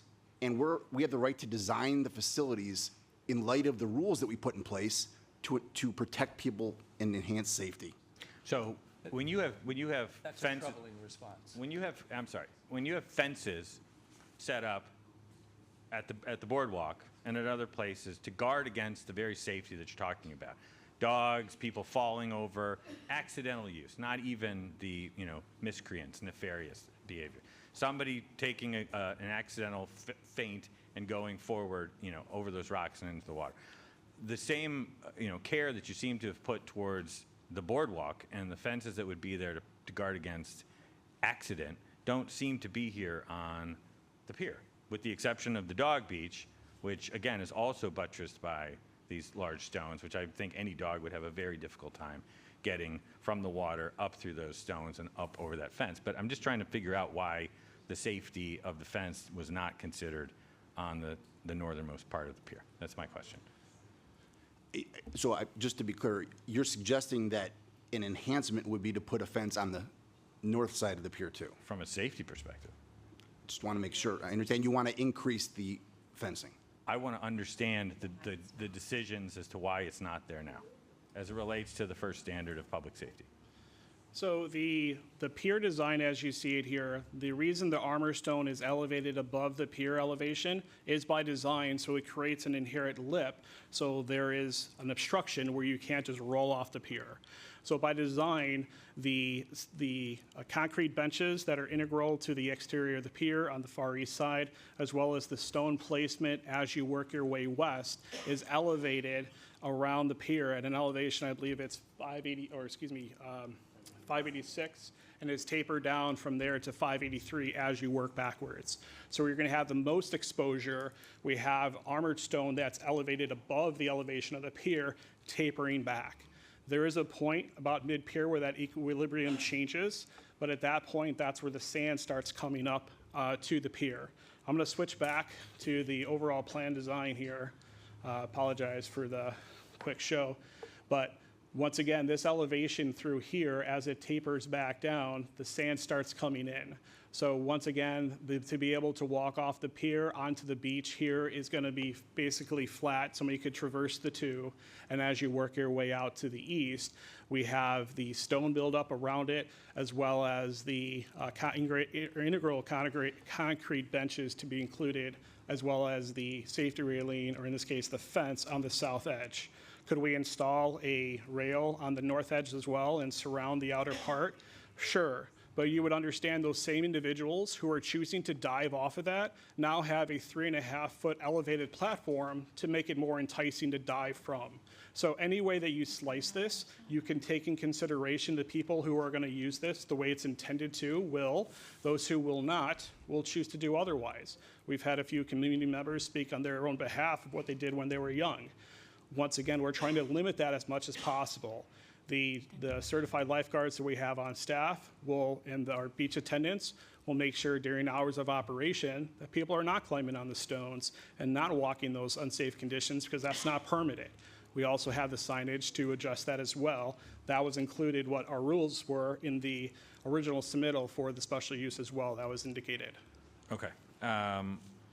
Any other questions on the special use? I want to just follow up on this last exchange. Are there rules on the swimming beach as to how close you can get to the southern edge where you are getting close to the rocks? Typically, we put swim zones in and we would buoy those off, and it would be up to lifeguards to identify those swim zones. They're not illustrated here, but as we do with any of our beaches where we have swimming, we have swim zones that are identified, and the lifeguard personnel keeps the people within that safe swim zone. So we would have a buffer, in this case, from that swim zone to where the edge of the stone would be. So the absolute distance of the swimming beach use is less than the amount of beachfront that you have along that stretch from the north side of the pier to the end of the property. For swimming purposes, I would say that is accurate. As we do with other sites that we have swimming, we limit it to whether it's a 1-guard or a 2-guard station at the day of, and personnel, what we have operational. Towers very long. It's, we can have the whole beach swimming, but we limit it to a certain section that we can identify and make sure that it's safe for the swimmers for that day. Okay, yeah, and I guess with the northeastern weather, that would be driving swimmers toward the rocks in many cases, so you need to keep them away from those rocks. To an extent, I would agree with that, but I also not taking in consideration the improvements that are being made at Lloyd and the existing steel groin at Elder and the existing steel groin that's on the south side of Elder. that would be reduced dramatically as well already with in-place shore protection that exists to date. That's not before us. Not before us. That is not before, I'm just, as far as to address safety, that Okay. there's But additional I things in can't place. use a plan that's not in front of me as a, The steel today is out there today, and it's not changing with the design. okay, I don't know that. I don't have Sure. elder performance. Fair enough? Also in consideration of the first standard for the special use standards, a lot has been discussed very passionately about ADA requirements, and I'm curious as to if it is an ADA compliant position to be able to get people with mobility issues down to a beach but not provide sanitary facilities once they are down at that beach. My thought is about getting folks back up or in the water so that they can take advantage of the Elder Lane facilities. And I know I got made fun of this last time, but I'm worried about that, not only for, people with small children, able-bodied people, or friends who, who don't have the same, faculty to be able to get into the water and across and back up. Can you speak on that at all? I can suggest that through the Winnetka Park District, there are numerous parks that have no public restroom facilities. We would love to be able to put. Beaches, swimming beaches. Sure. So as it relates to swimming beaches, the plan in front of you does not. You are correct. Prior to this plan, back in the mid-'80s, there was a plan to install bathrooms at Centennial Park. Right. And they thought everybody's Foundations were gonna do laid. drugs in them. Everybody at the time, they didn't want to see it. It got pulled. The foundation is still in place. Based on the improvements and what we had originally shown in the Lakefront Master Plan, there was a facility identified for this that had classroom space, that had bathrooms, had rental storage. There was an abundancy of different things to activate that. Based on the standards and based on the steep slope, our ability to build a bathroom here with plumbing that's not already grandfathered in is nearly impossible. So you would be building that up on the parkland itself. Our objective is to, and I know we're not talking about this evening, our objective is to combine these beaches. That will lessen that concern. Can I say it will happen tomorrow? Can I say it will happen in 100 years? No, I can't. But our objective is to try to combine these beaches at one point in time to make them flow as one. But as of right now, you are correct. There is no bathroom facilities for there. Could we put porta potties up at the park level? That could be an opportunity. I don't think that's the one that the neighbors would want to see. I know personally I would want to see that in the parks, but there's things that can be done to achieve restroom facilities at that park site. But at this time, we have a really nice ADA accessible plan, but then with no option for those individuals to respond to nature without going home or going across to the other park. Their options would be to go to the Elder facility, either walk across the ordinary high water mark and walk the beach down. Well, not an ADA person. Not an ADA, you are correct. That option would be to get up top and then physically drive down to the facility. That would be the only way to achieve that, because the current pathways for Elder are not accessible. So you would have to drive down from the parkland. So there is not an accessible route for bathrooms at Centennial at this time. I've got a lot of questions, but I want to be respectful. Anybody else have questions? Turn your mic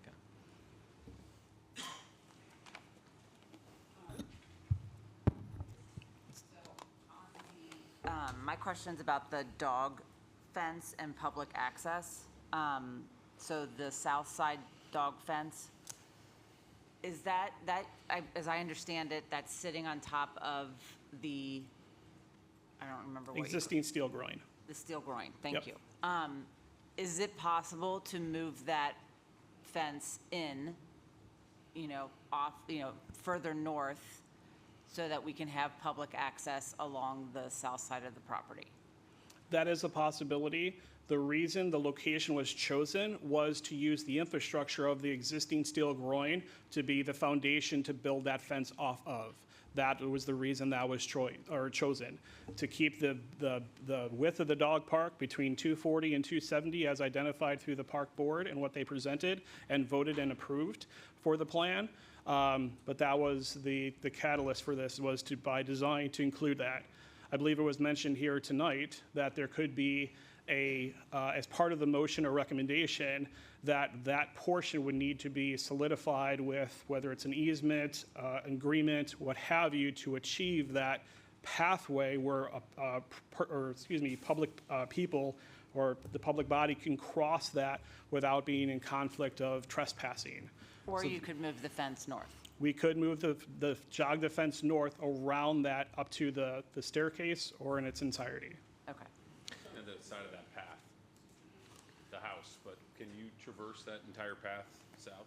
Along the Yeah, I think we saw at one point it gets its thinnest, which it said 6 feet, but I think to Member Hanley's point, partly what's throwing off the lot line and the permissions or the easement is that they're placing the fence line exactly where it is, when I don't know that there's any testimony that it requires to be a dog beach of that size. It's actually a markedly large dog beach comparative to the swimming beach that we're providing to the humans. And an easy way to solve that would be, as Member Hanley suggested, bringing that fence north. Member, from the comments from the gallery, please. Any other questions as it relates to special use standards? I have questions about parking. Go ahead. The 2030 lakefront plan contemplates that the a variety of different places where the dog beach could be, not merely where it is right now. The dog beach is interjecting people and dogs going down the path with people in wheelchairs and people with strollers, which doesn't exist today. It's also creating these problems with the fence that we've just been talking about. Why did you not follow through with the thoughts in the 2030 plan and find another place for the dog beach, either by working with the village or by going up toward Lloyd Beach, or even, God forbid, having a dog park that did not include water? All of these seemed to be things that were discussed within the 2030 plan. So the dog beach through the 2030 master plan, you are correct. It was identified to be removed from Centennial Beach, and Centennial Beach was going to be a swimming beach in its entirety. The park board directed staff to investigate an off-leash dog park in the community back in 2018. As part of that design, staff worked with the village, worked with the Cook County Cook County Forest Preserve District to try to find locations for a off-leash dog park, as well as considerations for a dog beach. Through that time, there were 3 sites that were identified for the potential use of an off-leash dog park, not dog beach, as considered in the master plan, to find another home for the dogs. Through those findings, it was abundantly clear from the community that none of those locations were going to work. From that, the park board put together a dog beach advisory committee to come up with review ideas and different locations for dog beaches in the community, looking at our 5 lakefront sites. Working with the village of Winnetka, it was recommended that Tower could be one of those locations. I would argue the fact that the same considerations and concerns that you have here would be the same considerations and concerns that we would have to address for special use permit if we were to choose Tower for that location. We would have the same concerns about the mixed use of the park site. People would potentially walking down the stairway, which is reduced in size. They would be walking down a narrow driveway down Tower Road that's already pretty cozy as it exists. Or they would be running into those same moms and strollers at the beach level as you would enter the beach site from the parking lot or where have you. So the interchange and the ability to find a location other than Centennial has been reviewed. It's been identified through the Park District Board and motions that were put forward by the Park Board and only the Park Board to keep the location of Centennial where it is to date and to reduce it no less than 240 feet, but no greater than 270 feet. Identified here in the plan, the size of that beach has been identified to meet those requirements and chosen the location it has here. I would also consider that some of the suggestions by the community was to move the dog beach to Elder, that it would be more hygienic to put it next to the offlow of the stormwater pipe and so forth. There's been a lot of discussion and considerations with the village as it relates to a previous permit that was submitted for the Elder Lane discharge for our previous plan that we had submitted to the IDNR and Army Corps of Engineers back in April of '22. Considerations for that plan and what was considered, the dog beach wasn't there. It wasn't part of it. We had relocated it. It was gone. But it was a large community outreach to bring that back and to have that as part of the plan. So hence the motions. If we were to relocate the dog park to Elder, once again, we're going to have the same concerns and usage. The littoral drift of the lake, everything moves south. Water contaminants and everything moves south. Sand moves south. So you would actually be taking the dog park and putting it at the head of these two parcels, having that waste carry potentially over Elder in its entirety, as well as Centennial in its entirety. The efforts that were put in design for the original design for the stormwater pipe puts in control basins to help sediment catches, to clean the stormwater as much as possible, and push it out further into the lake to try to get it out into deep water beyond the beaches. So we feel that the design that we're proposed here tonight and presented to this board is accommodating, is well interpreted by the community input that we've received, and meets the requirements to date. Anybody else? I want to talk about parking. Me too. Okay, we raised parking as a concern at the last meeting. The response materials seem to suggest we won't have a parking problem, and where there may be overflow from the improved uses or the increased access, Elder will serve as the backstop. Supplementary, sure. Okay. So, again, we don't have that proposal before us. So it's hard to disregard Elder for certain aspects of this plan and to only look at it from that. But when Elder's convenient for other deficiencies in this plan, we'll ring the Elder bell. So I'm hoping that you can at least minimally talk about the footprint that's here, the application that's in front of us, the amount of spaces that are there for the intended use, given that we're now going from an exclusive dog beach use to an enhanced gem of our 5 beaches with the pier, the swimming beach, all of the sort of access that we've talked about and heard about. How will that not result in more cars coming to Centennial? How will we have an ability to meet that demand that doesn't have people parking in the rest of our community and then traversing across Sheridan Road and creating all kinds of potential hazards? Sure. So parking as it relates to Centennial Older only, we've identified as we've talked through residents and talked to residents and community outreach, our beachfront, our amenities for most of the Winnetka public are destinations for walking. As Christina Cotto mentioned earlier, pulled an excerpt out of the Village Winnetka Comprehensive Plan, no park is greater than a 10-minute walk for the community. So when we look here and we look at what we're trying to do, once again, we're creating a destination for the community. The north end of the town, they have they have Tower and they have Lloyd. Center of town has Maple, south side of town has Elder and Centennial. Yes, is Centennial unique because it has the only dog beach? You are correct. That is in fact true. But the intended use of what it's used and how we plan this to be utilized is with the existing parking as it is to date, as well as permanent process for that parking, so it's only limited to Winnetka residents, not outside public. I will include Elder as it relates to parking because that is an existing element that is there to date.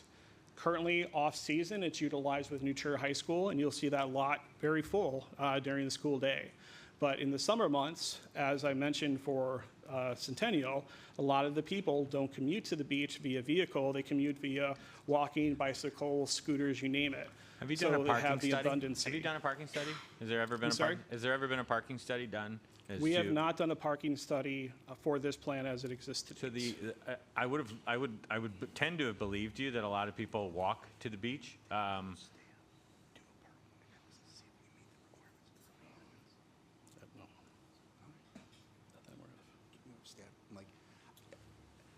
I guess I'd like to ask staff a question, because they obviously reviewed the whole plan and advised us on what relief we needed. What are the parking requirements for our use under the zoning ordinance? Because we obviously weren't advised we needed a variance for parking, so we seem to have provided all the parking spaces that are required for this use. It's not a variation for parking. This is not like a unit where you have a set number of zoning spots required to fill, you know, an apartment. We're talking about a residential building that's being built. You're talking about a beach. It is a special use.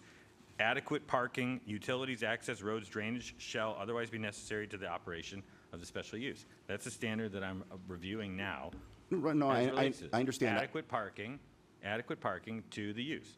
I'm asking a question, I'm not making a statement. I'm asking, is it your testimony that adequate parking exists under this plan to maintain the use that's going to be driven to this beach once we open it up for the public? Yes. Okay. And then my question is, have you done any sort of a traffic study or parking study to have confidence that we're not going to have people parking away from the facility onto our private streets, traversing across Sheridan Road? Lloyd is a great example that I think you should have considered. We have people parking on the grass in Lloyd during the summer months because there is not adequate parking at that facility to support all of the Winnetka residents, let alone the people who are coming as friends of Winnetka residents trying to use the Lloyd Beach. So I'm trying to understand what may be a consequential effect of this once we get there and you guys have opened your doors, that we have people that are unable to, and they do drive, let's just be honest. In as much as we like to believe this is a walking town, people will get in their cars and cross Green Bay Road to shop in our two districts here from Elm Street. So people love their cars. They like to put their kids and their strollers and all their things into their cars. It's not as convenient for those of us who aren't right on Sheridan Road or Fuller or the streets right across the street from it. We're going to drive our cars. Where are we going to put our cars? Sure. So to answer the question in regards to the study, a study was not conducted or completed for this. As far as conducting a study for the change of use, until the change of use happens, it's going to be hard for us to suggest what that might be. Could we create a study based on the current usage? We could, but that's going to change. And I would suggest, based on my own personal, working in the community for 24 years and what I've seen there at that site, that lot, in my opinion, is never always full. There's always room for flexibility. Will that change based on use? Of course it will. I'm not going to argue the fact different because I'm not going to stand here and lie to you. Sure. But I would assume, based on my understanding of the community and what we're intended for use, that the supplementary parking that we have in addition to Centennial should be more than adequate to meet the requirements for the community. Are there ADA spots in that, handicap spots? There's currently one ADA spot at that site, yes. So how many will there be, how many will be ADA once we create the ADA ramp and the infrastructure to have more ADA? Our current design still maintains the same parking as it was before, so there will be one spot. We looked at opportunities to enlarge the parking, but everything that we heard from the community is we want to keep and maintain our green space as much as humanly possible, reduce where you can. Parking is one of the things that we felt was appropriate not to include in addition of and take away green space and trees for parking. It was more important for us to build the requirements so people can use this from the entire community, however they get there, to be able to enjoy this asset, not just for parking. Okay. If I can make a comment on Lloyd, the section that you're suggesting for parking is to identify for trailer parking for overflow. That's the primary use of that location. Got it. I mean, as you would want it to be used, but. Right. Okay. I noticed in your response regarding parking that you're estimating there will be fewer users of the dog beach going forward because the dog beach will be smaller. I imagine you'll still have the same number of people using the dog beach. People aren't going to turn in their passes just because it's not quite as big. So I'm just wondering, as you thought through the parking, are you making a fair assessment of what the continued dog beach parking will be? Based on our internal discussions, we feel that there would be a reduction in the usage, but that could change. We're not, until it's built, we won't know. Seems like with the ramp and all these amenities that you're adding, you might have increased demand for the dog park, not the other way around. Based on community comments, that's what's driving our variable, is potentially reduction of. But that's not based on a study, that's based on. That's not based on a study, Anecdotal. that's based on anecdotal, based on open houses and what we've heard. Okay. Anybody else got questions? Staff, applicant? Costa, you talked about the potential for combining Elder and Centennial, which was in the 2030 plan. There was different iterations of that it the with two and without would the be- acquisition, correct. Okay, but the goal was the acquisition of the property in order to put the two together. The Tier 3 goal was to combine that site, which included parking moved further west, combined between the two sites, include the improvements as mentioned previously. This, and what you're seeing here today, is an iteration of the original plan design, which was a elevated 40,000-foot view. We've drilled this down to literally construction documents that have been submitted for review. Okay. Anybody else? Thank you so much. Of course. For the back and forth. Really do Thanks. appreciate. Our pleasure. The dialogue, the thought that's gone into this, the responses, really do appreciate that. If there's any additional questions, please let us know. Thank you so much. Okay. With that, we are going to bring this in for deliberation. I'll remind my colleagues here, we have, while they are all interrelated, bootstrapped, as you might say, they are independent. So we have the special use permit itself and our 6 standards. We have the zoning variations, specifically and only the fence and the wall height of 10.5 feet, whereas the maximum of 6.5 is otherwise allowed. This is, again, a front yard setback, which is normally being utilized in a residential setting. And then thirdly, we have the steep slope zoning exceptions, the concrete access ramp, which all pertain to width of varying sizes, 10-foot width in the access ramp, the outcropping stones that are at 6 feet when 5 is what's required, and then the mid-bluffer paver section that I think is at 6 feet when 5 is required. 5 is the magic number apparently in a steep slope, and they've exceeded that. We can take each, in their own way. I'd like to hear people's general sense of where they are, but again, each one of these deserves its own thought, and I'd like to know where everybody's heads are at this point in the Sorry, evening. Matt, I'm sorry. With regard to 3C, the mid-bluff paver, I think you said 6. I think that the maximum, it's 8.4. Did I say 6? There was 6 The with request is respect- for 6, though, and the max is 5. No, without- that's the stone steps. I see. The mid-bluff paver 8.4, walkway right. is 8.4 at the Thank you. widest. Well, Thank you. That's right. 6 requested, 5 for the outcropping stones, 8.4 requested, 5 for the walkway. Okay. Anybody want to go? Thank you. Just roll one. Now, wait a minute, have we decided what order we're going to take these in? For I'm now. just going to address all of them, Sure. and then I everybody. think that makes sense. Okay, great. I think that makes sense. So for one, on the special use permit, I have issues with the safety on the pier. I don't feel like that has been entirely addressed appropriately.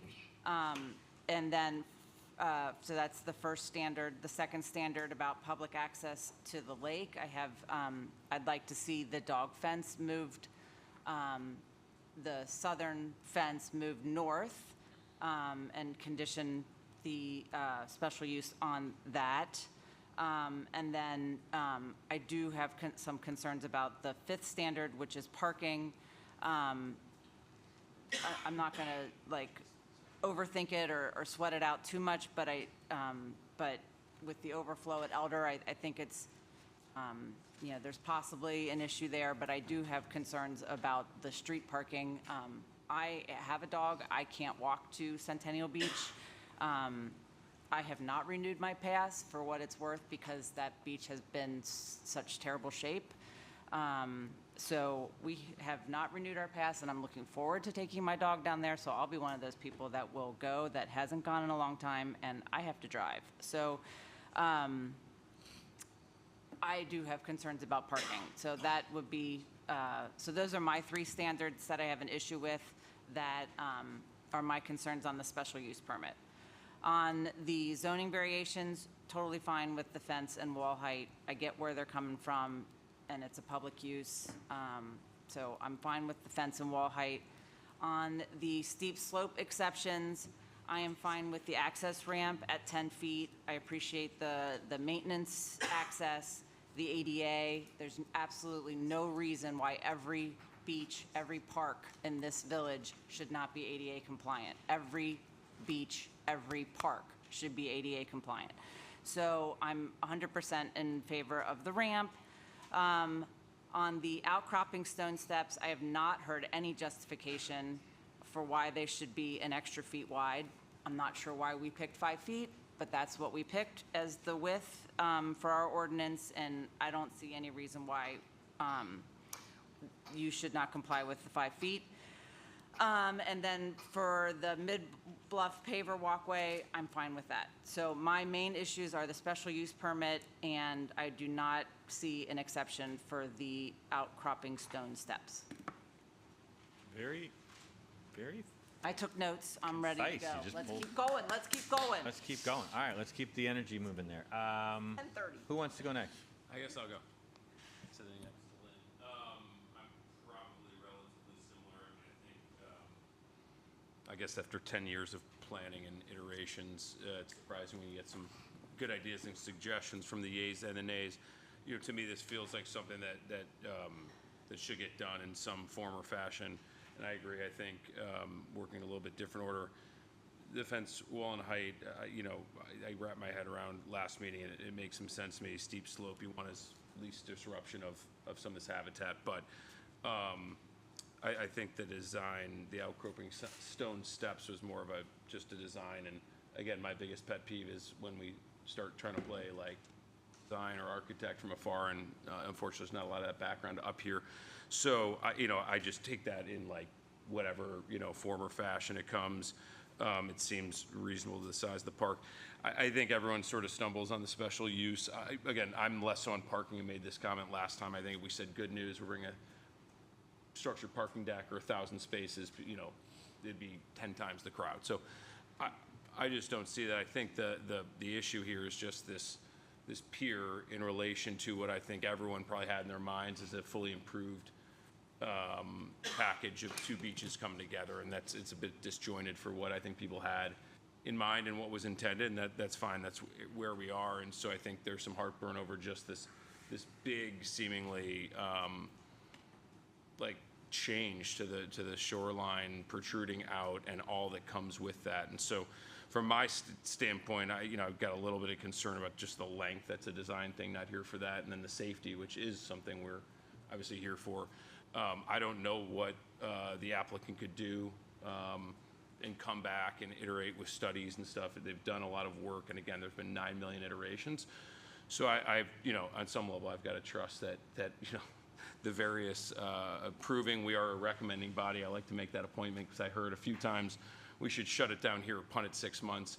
I think we're here to do the exact opposite. I think we're supposed to make the process a little bit better and more informative for those that make the ultimate decisions. We're a recommending body, whether we say yay or nay.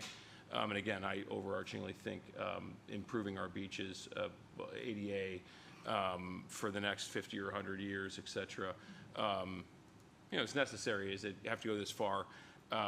If I were putting it together, I probably wouldn't have designed this pier and some of the other things.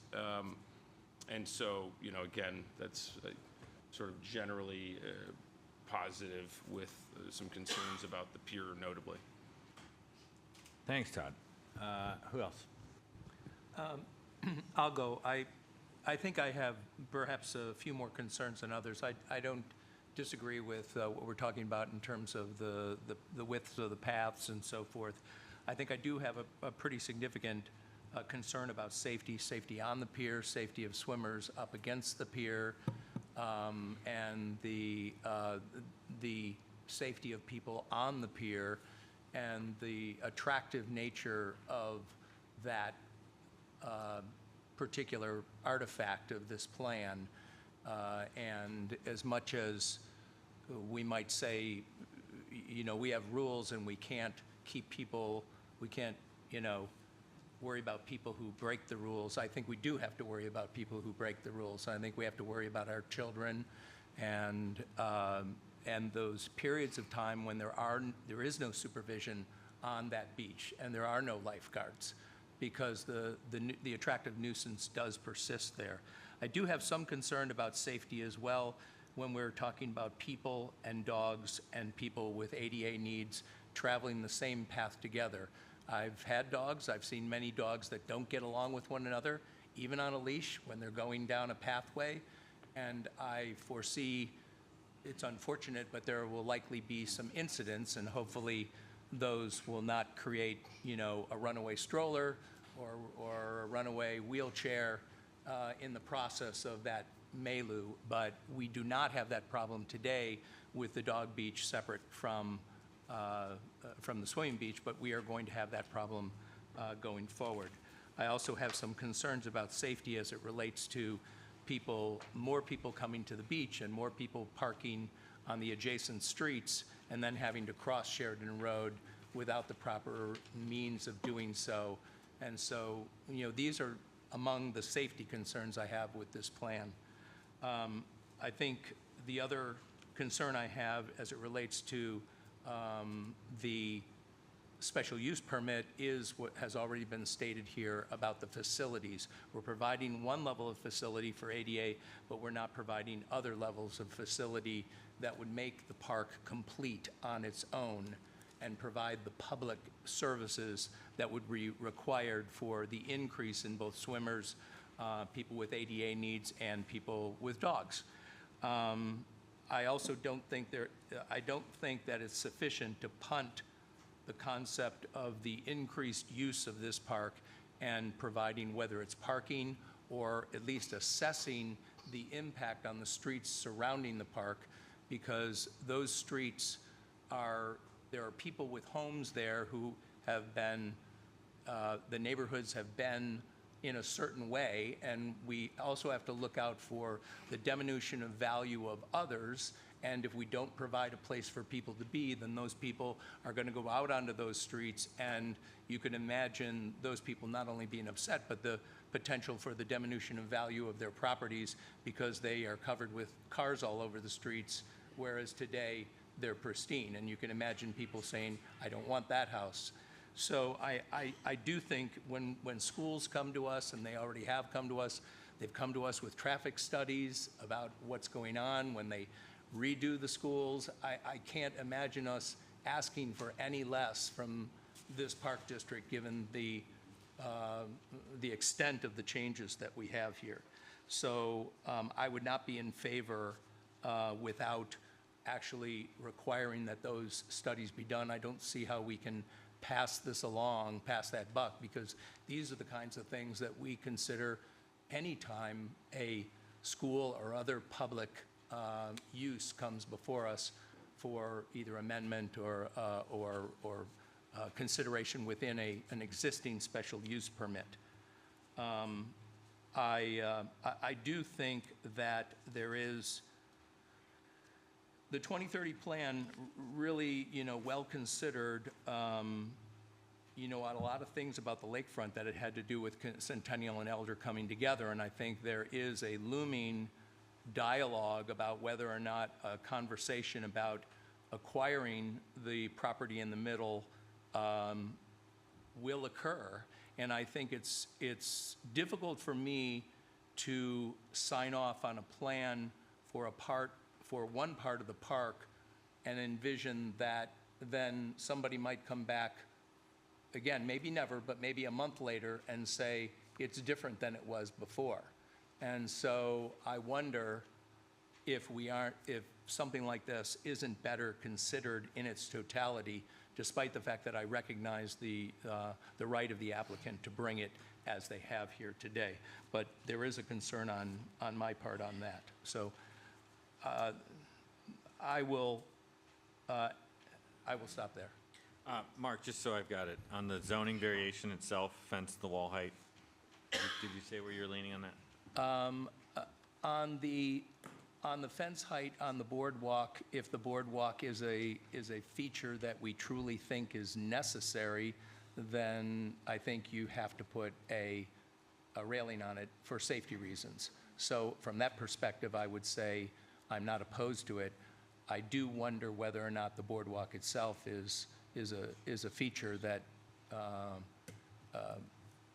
that needs to be there, but if it's there, I think there should be a fence there. I do have some concern, however, and I'd voice those about fences going down toward the water, particularly those that keep people from walking across the public right-of-way.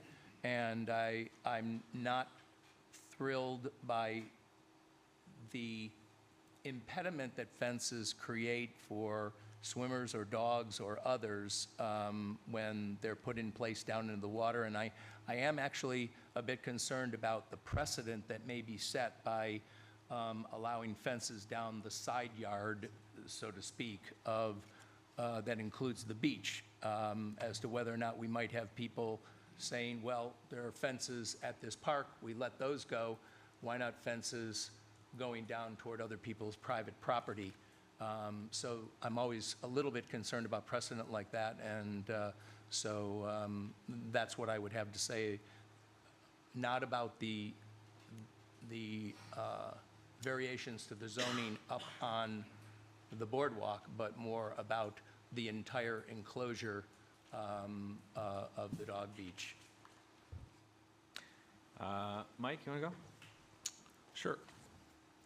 To speak to, I would say I really love the plan, hate the pier, would be the way I would put it.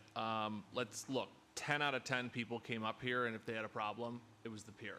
It wasn't landscaping, we didn't really talk about fencing until it came to us. So when we talk about the special use permit, I would say, I'm not saying the pier goes away, but definitely a safety thing. Could it be the length of it, the size of it, the overall use of it?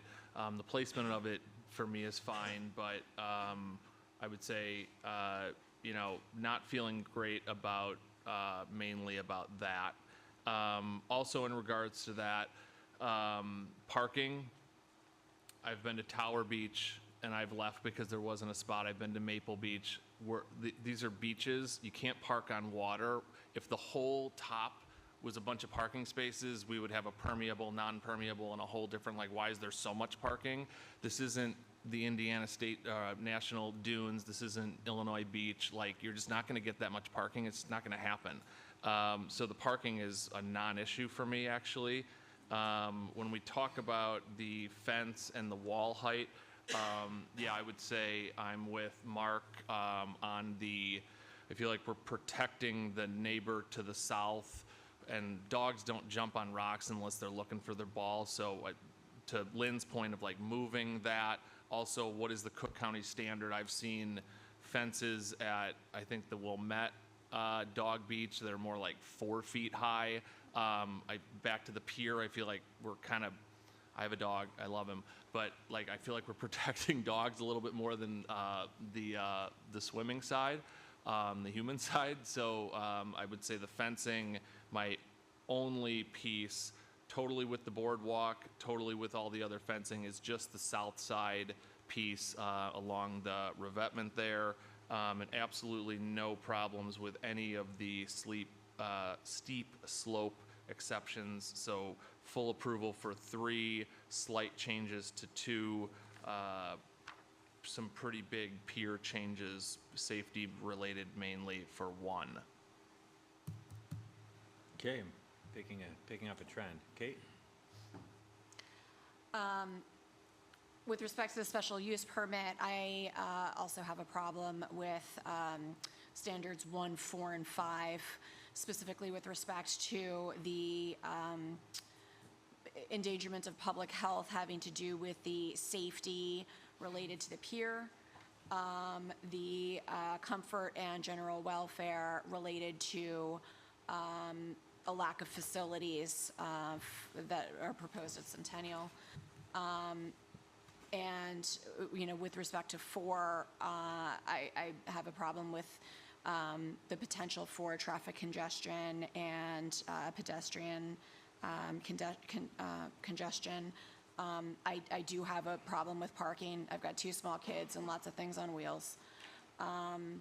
In terms of the zoning variation, I do not have a big problem with the 10.5 feet, specifically because of how see-through, for lack of a better way to say it, the proposed fence is.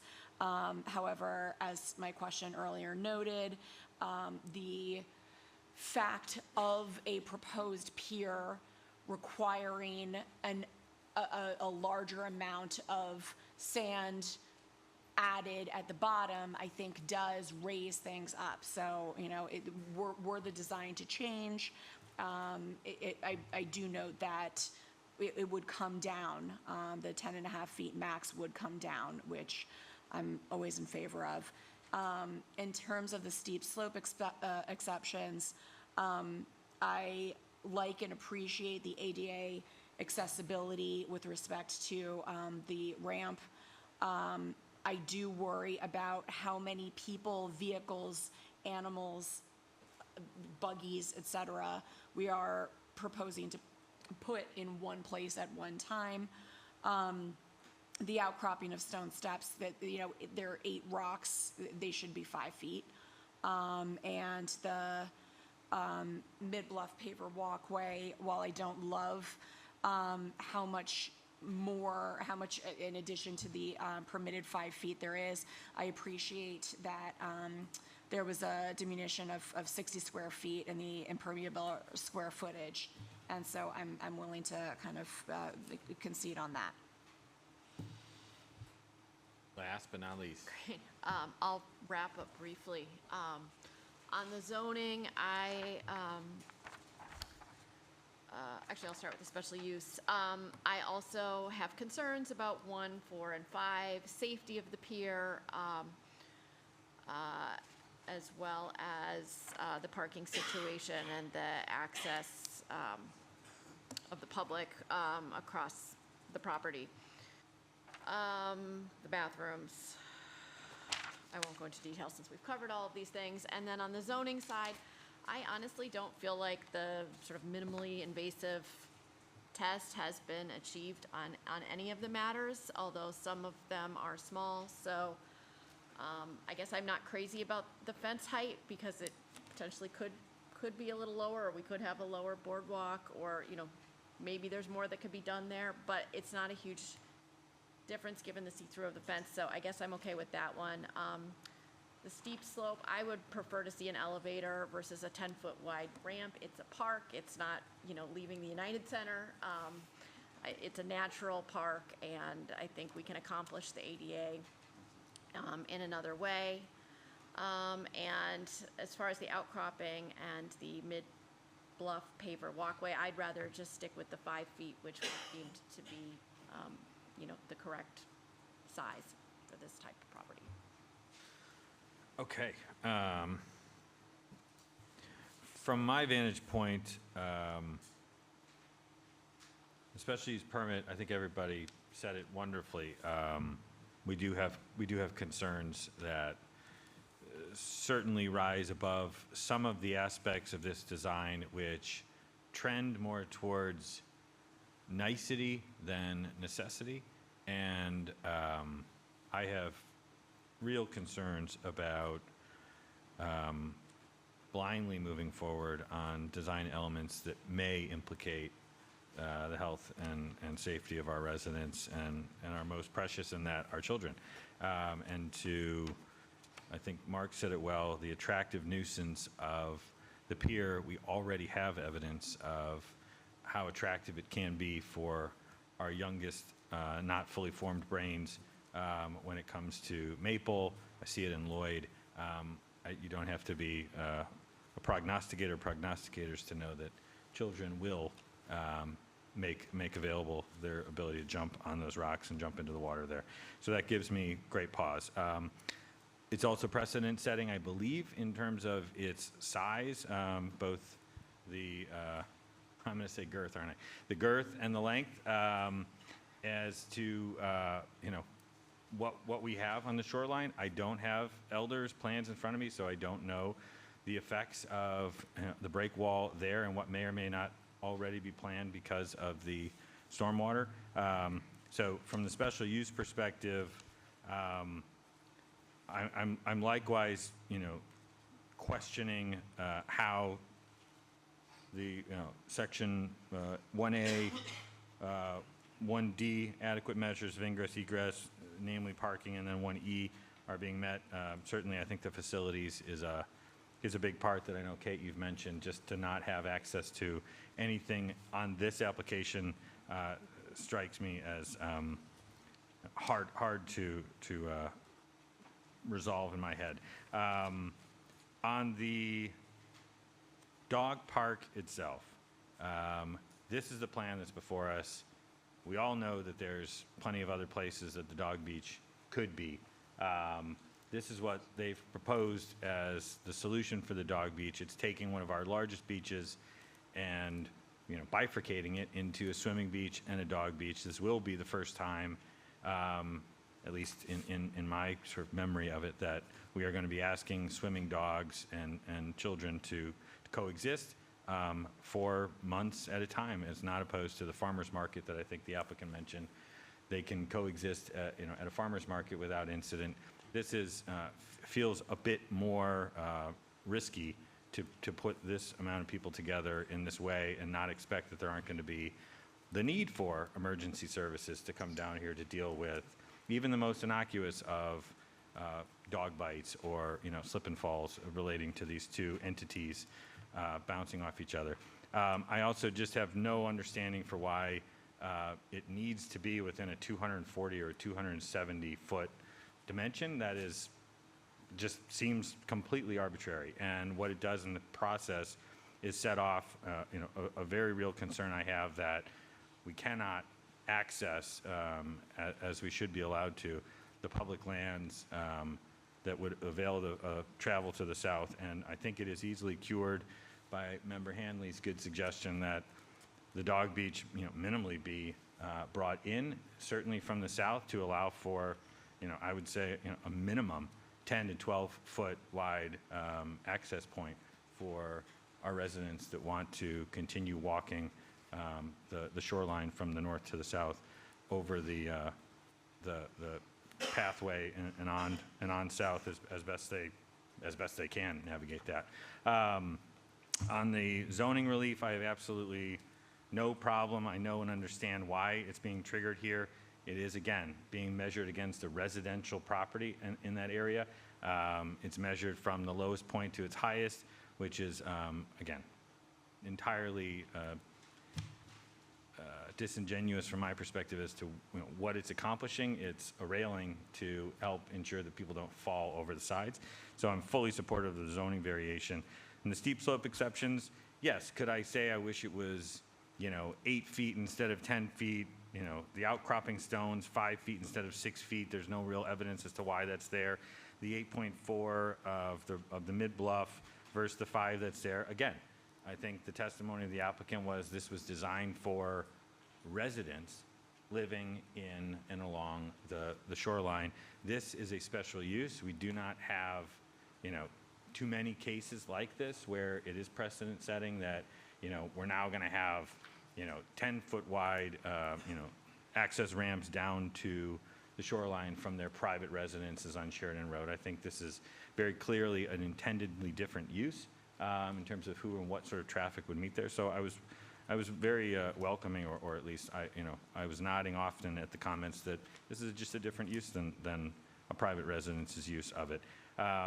So I think, like everybody, I'm supportive. You know, I'm getting almost unanimous support for the zoning variation, almost unanimous support for the steep slope exceptions, and almost unanimous concern on the special use permit itself, which, again, creates a situation where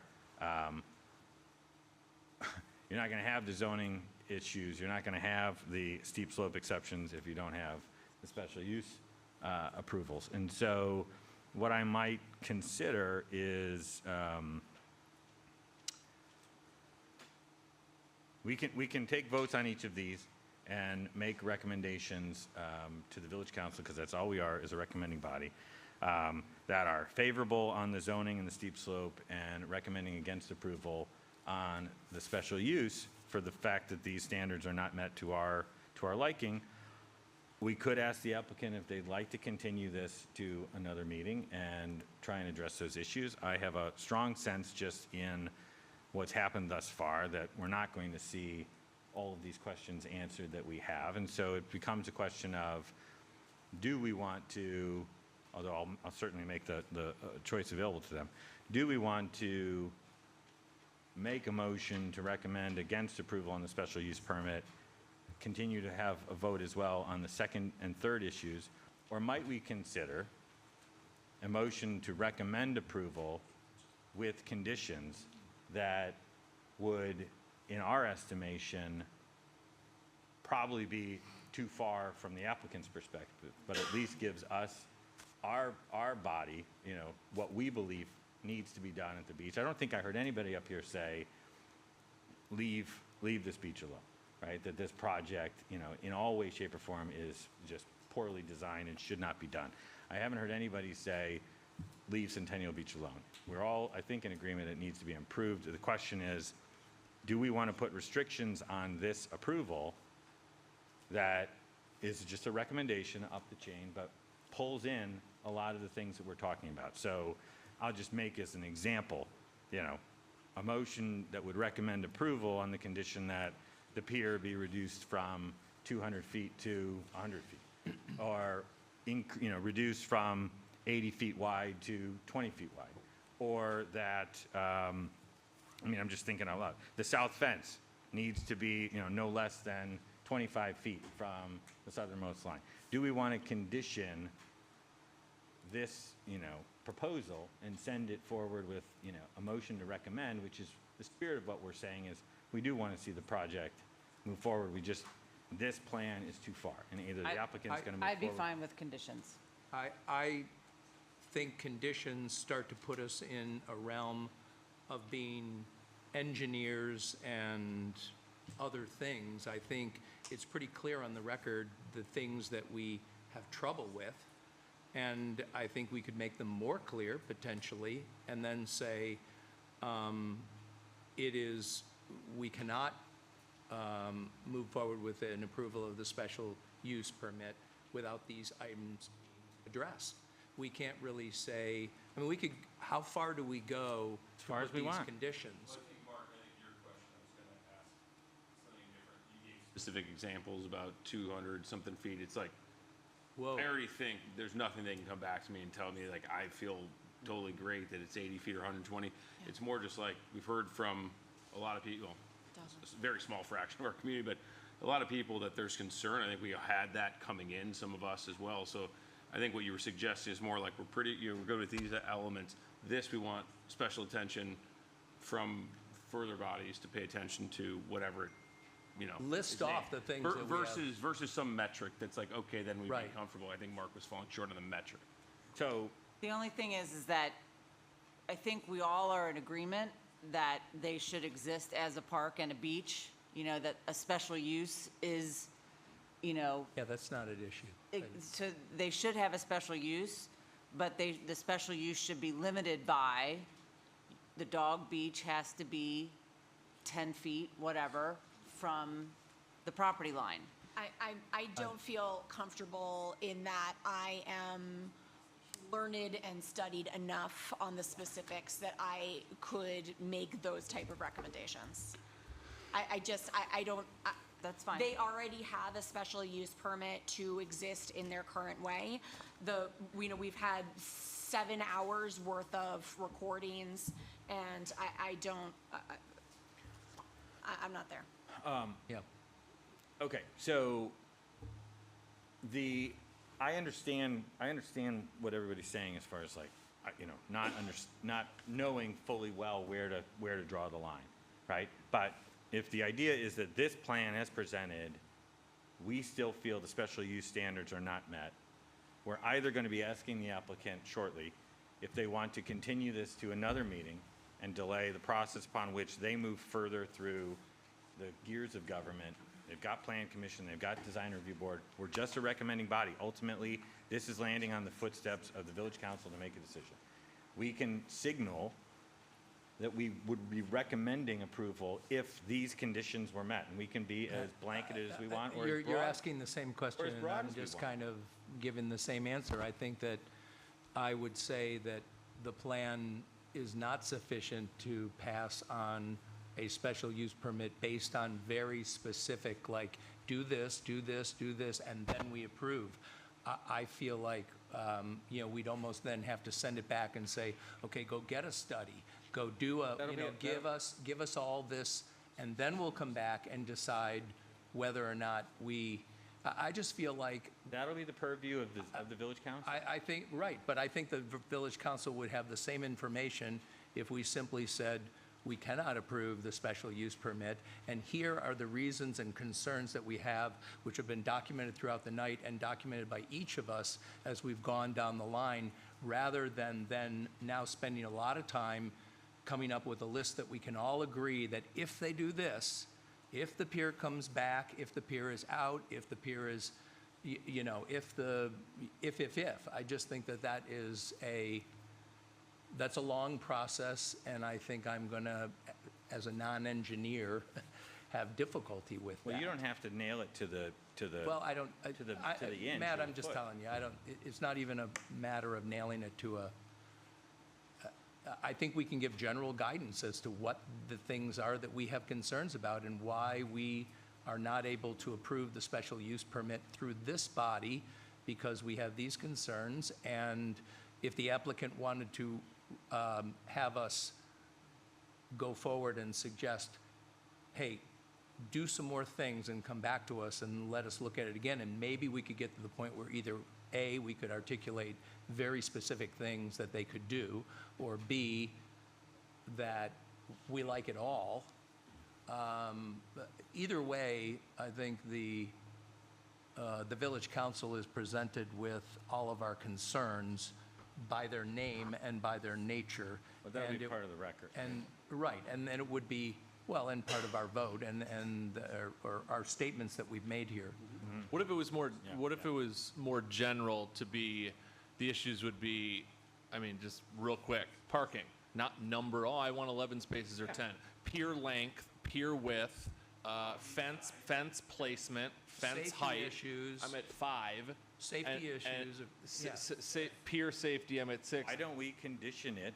And I'm done. But why condition versus just name those things as the reasons why we cannot, you're pushing a lot for coming up with conditions that, if they are, if you want to say, if these are appropriately addressed, then we wouldn't. But that's what I'm saying. If those were, I would recommend approving this if they do these things. I'm saying the exact same thing If as you are. they address You're saying these I don't issues. approve it because of these things, and I'm saying I approve it if they do these things. It's the same thing, Right. but said from a different perspective. It's a recommendation for approval if the pier goes away, the dog beach gets shrunk in size, the south gate, the south fence comes 20 feet in, the slope, Matt, all these things. You want to put them all in there, we get to a. What about safety issues of dogs and people going down the Great, ramp? say Just what you them want, all. condition it all. I mean, That's not a condition. It's not a condition, it's we're a- a it's a recommending thought. body. Right, I so know. I am So I'm- recommending that this is not approved. Like, Right. I just don't, that we've We got should be able to hours vote and for that. hours. You should be able to vote for. Oh, yeah. Sure.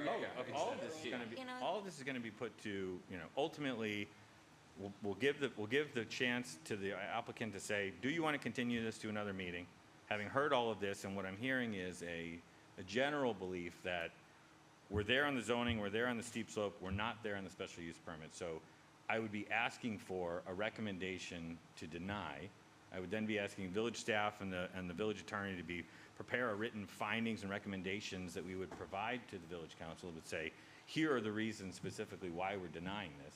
But we're going to have them move forward with a negative representation, a negative vote from this board, versus framing it as a. So be it. Versus framing it as a recommendation to approve with all of those same concerns conditioned. And if they want to act on that, great. If the village council wants to say, the recommendation of the zoning board heard and disregarded, we're going our whole way, which is what they're going to do anyway. I'm not hearing anybody say, you know, pencils down on Centennial Beach. I'm hearing, Well, maybe we should take a straw, I'm talking, you're talking, some other, Kate's talking. Maybe we should just find out which is the preference. Denial with reasons why we are uncomfortable that would need to be addressed by the council and the applicant, in our view, or approved subject to properly, in whatever that means, Right. addressing all of those things and making sure that we don't miss any. okay, well, I'm gonna ask the applicant, because obviously it's their call as to how they want to proceed here. But why don't we just go down the line real quick and get a sense of it? Would you be in favor of, are you leaning towards a recommendation against approval or a recommendation of approval with conditions? I'm not taking a hard position on that. I'd be approval with conditions. Conditions. Against.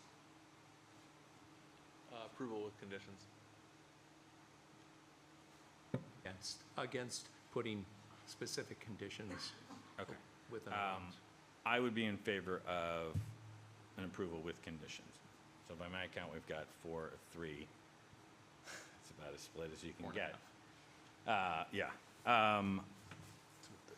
So let's bring the applicant up, because obviously they have a voice in this. So,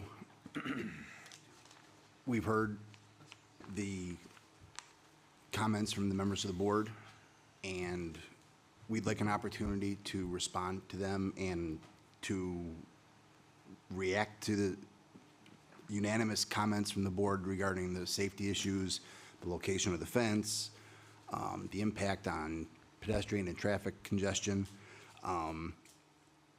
We think we can respond to those. In light of the unanimity in the other direction regarding the zoning relief and the steep slope exceptions, we'd ask you to vote on those tonight and give us an opportunity to come back and address the special use standards. You'd want to continue The special as it use. relates to the special use standards, but get approval on you have us vote tonight on the zoning and the steep slope ordinance. Correct. Is that pot? We could do that. Adam, I think what's going to happen is our recommendation, which the chairman just referred to, is a direction to the village staff and to the village attorney to prepare findings and conclusions and a recommendation, which wouldn't be, that document would not be voted on. That would be voted on at the next regular meeting, which it sounds like will be the same meeting. You're coming back with further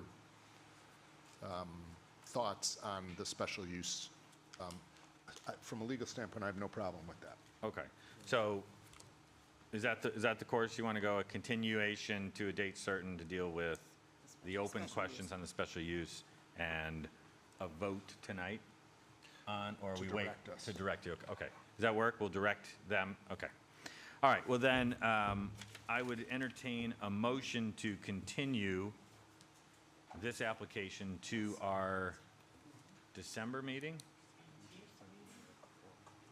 Next week. Yeah. December 9th is the next December 9th? regularly scheduled meeting. Sorry, Yeah. thank you. I would entertain a motion to continue this. Chair Bradley, we should first make sure that we would have a quorum. I can't hear you. Oh, she We wants should to make sure we have a quorum for the meeting before we continue it. I'm in town. I don't go anywhere. Yeah. I'm good. I'm good. 4, Good. All right, good. 6. Thank you. Todd, you're good? Yeah. Okay. Great. Having a quorum, I would entertain a motion to continue this application for the purposes of the special use permit review to our December 9th regularly scheduled meeting. And that's a continuation of that consideration and the public hearing in general, so we don't have to notice anything up. Thank you for that. Do I have a motion? That's Member Hanley. Do I have a second? Second. Member Nielsen, roll call vote. Member Casale McNally? You're better without that. Without it? Yeah. Member Casale McNally? Yes. Member Haller? Yes. Member Hanley? Yes. Member Leister? Yes. Member Vender? Yes. Member Nielsen? Yes. Chair Bradley? Yes. Okay, by my count, the motion passes. The special use permit aspect will be continued to our December 9th meeting.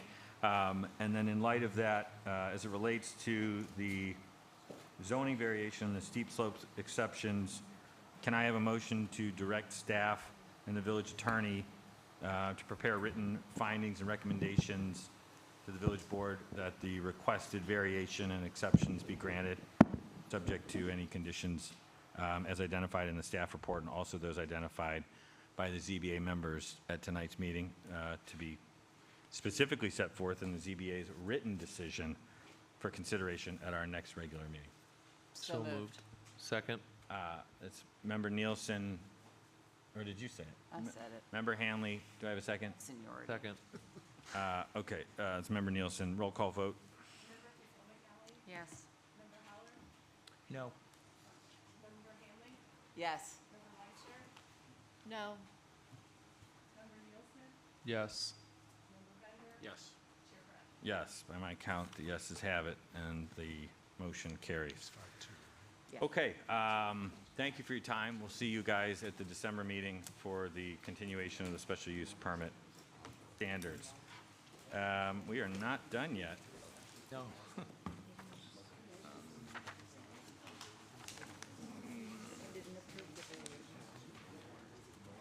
Okay, guys, we're not done yet. If you're going to leave, just please do so quietly. Thank you.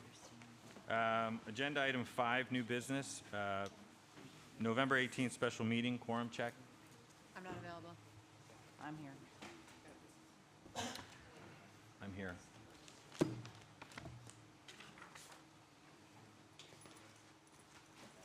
Here. I'm here. 4, Here. 5. Todd? Yep, here. Okay, great. December 9th quorum check we just did. Public comment. If there's anybody here wants to comment on anything not on tonight's agenda, now would be your chance. You guys are done? All right. Closing public comment then. 7, a motion to adjourn. So moved. Member Hanley, all in, I need a second. Second. Member Haller, all in favor, say aye. Aye. Aye. Carries. We are adjourned. Thank you, everybody. Good night. Oh, my. Uh-oh.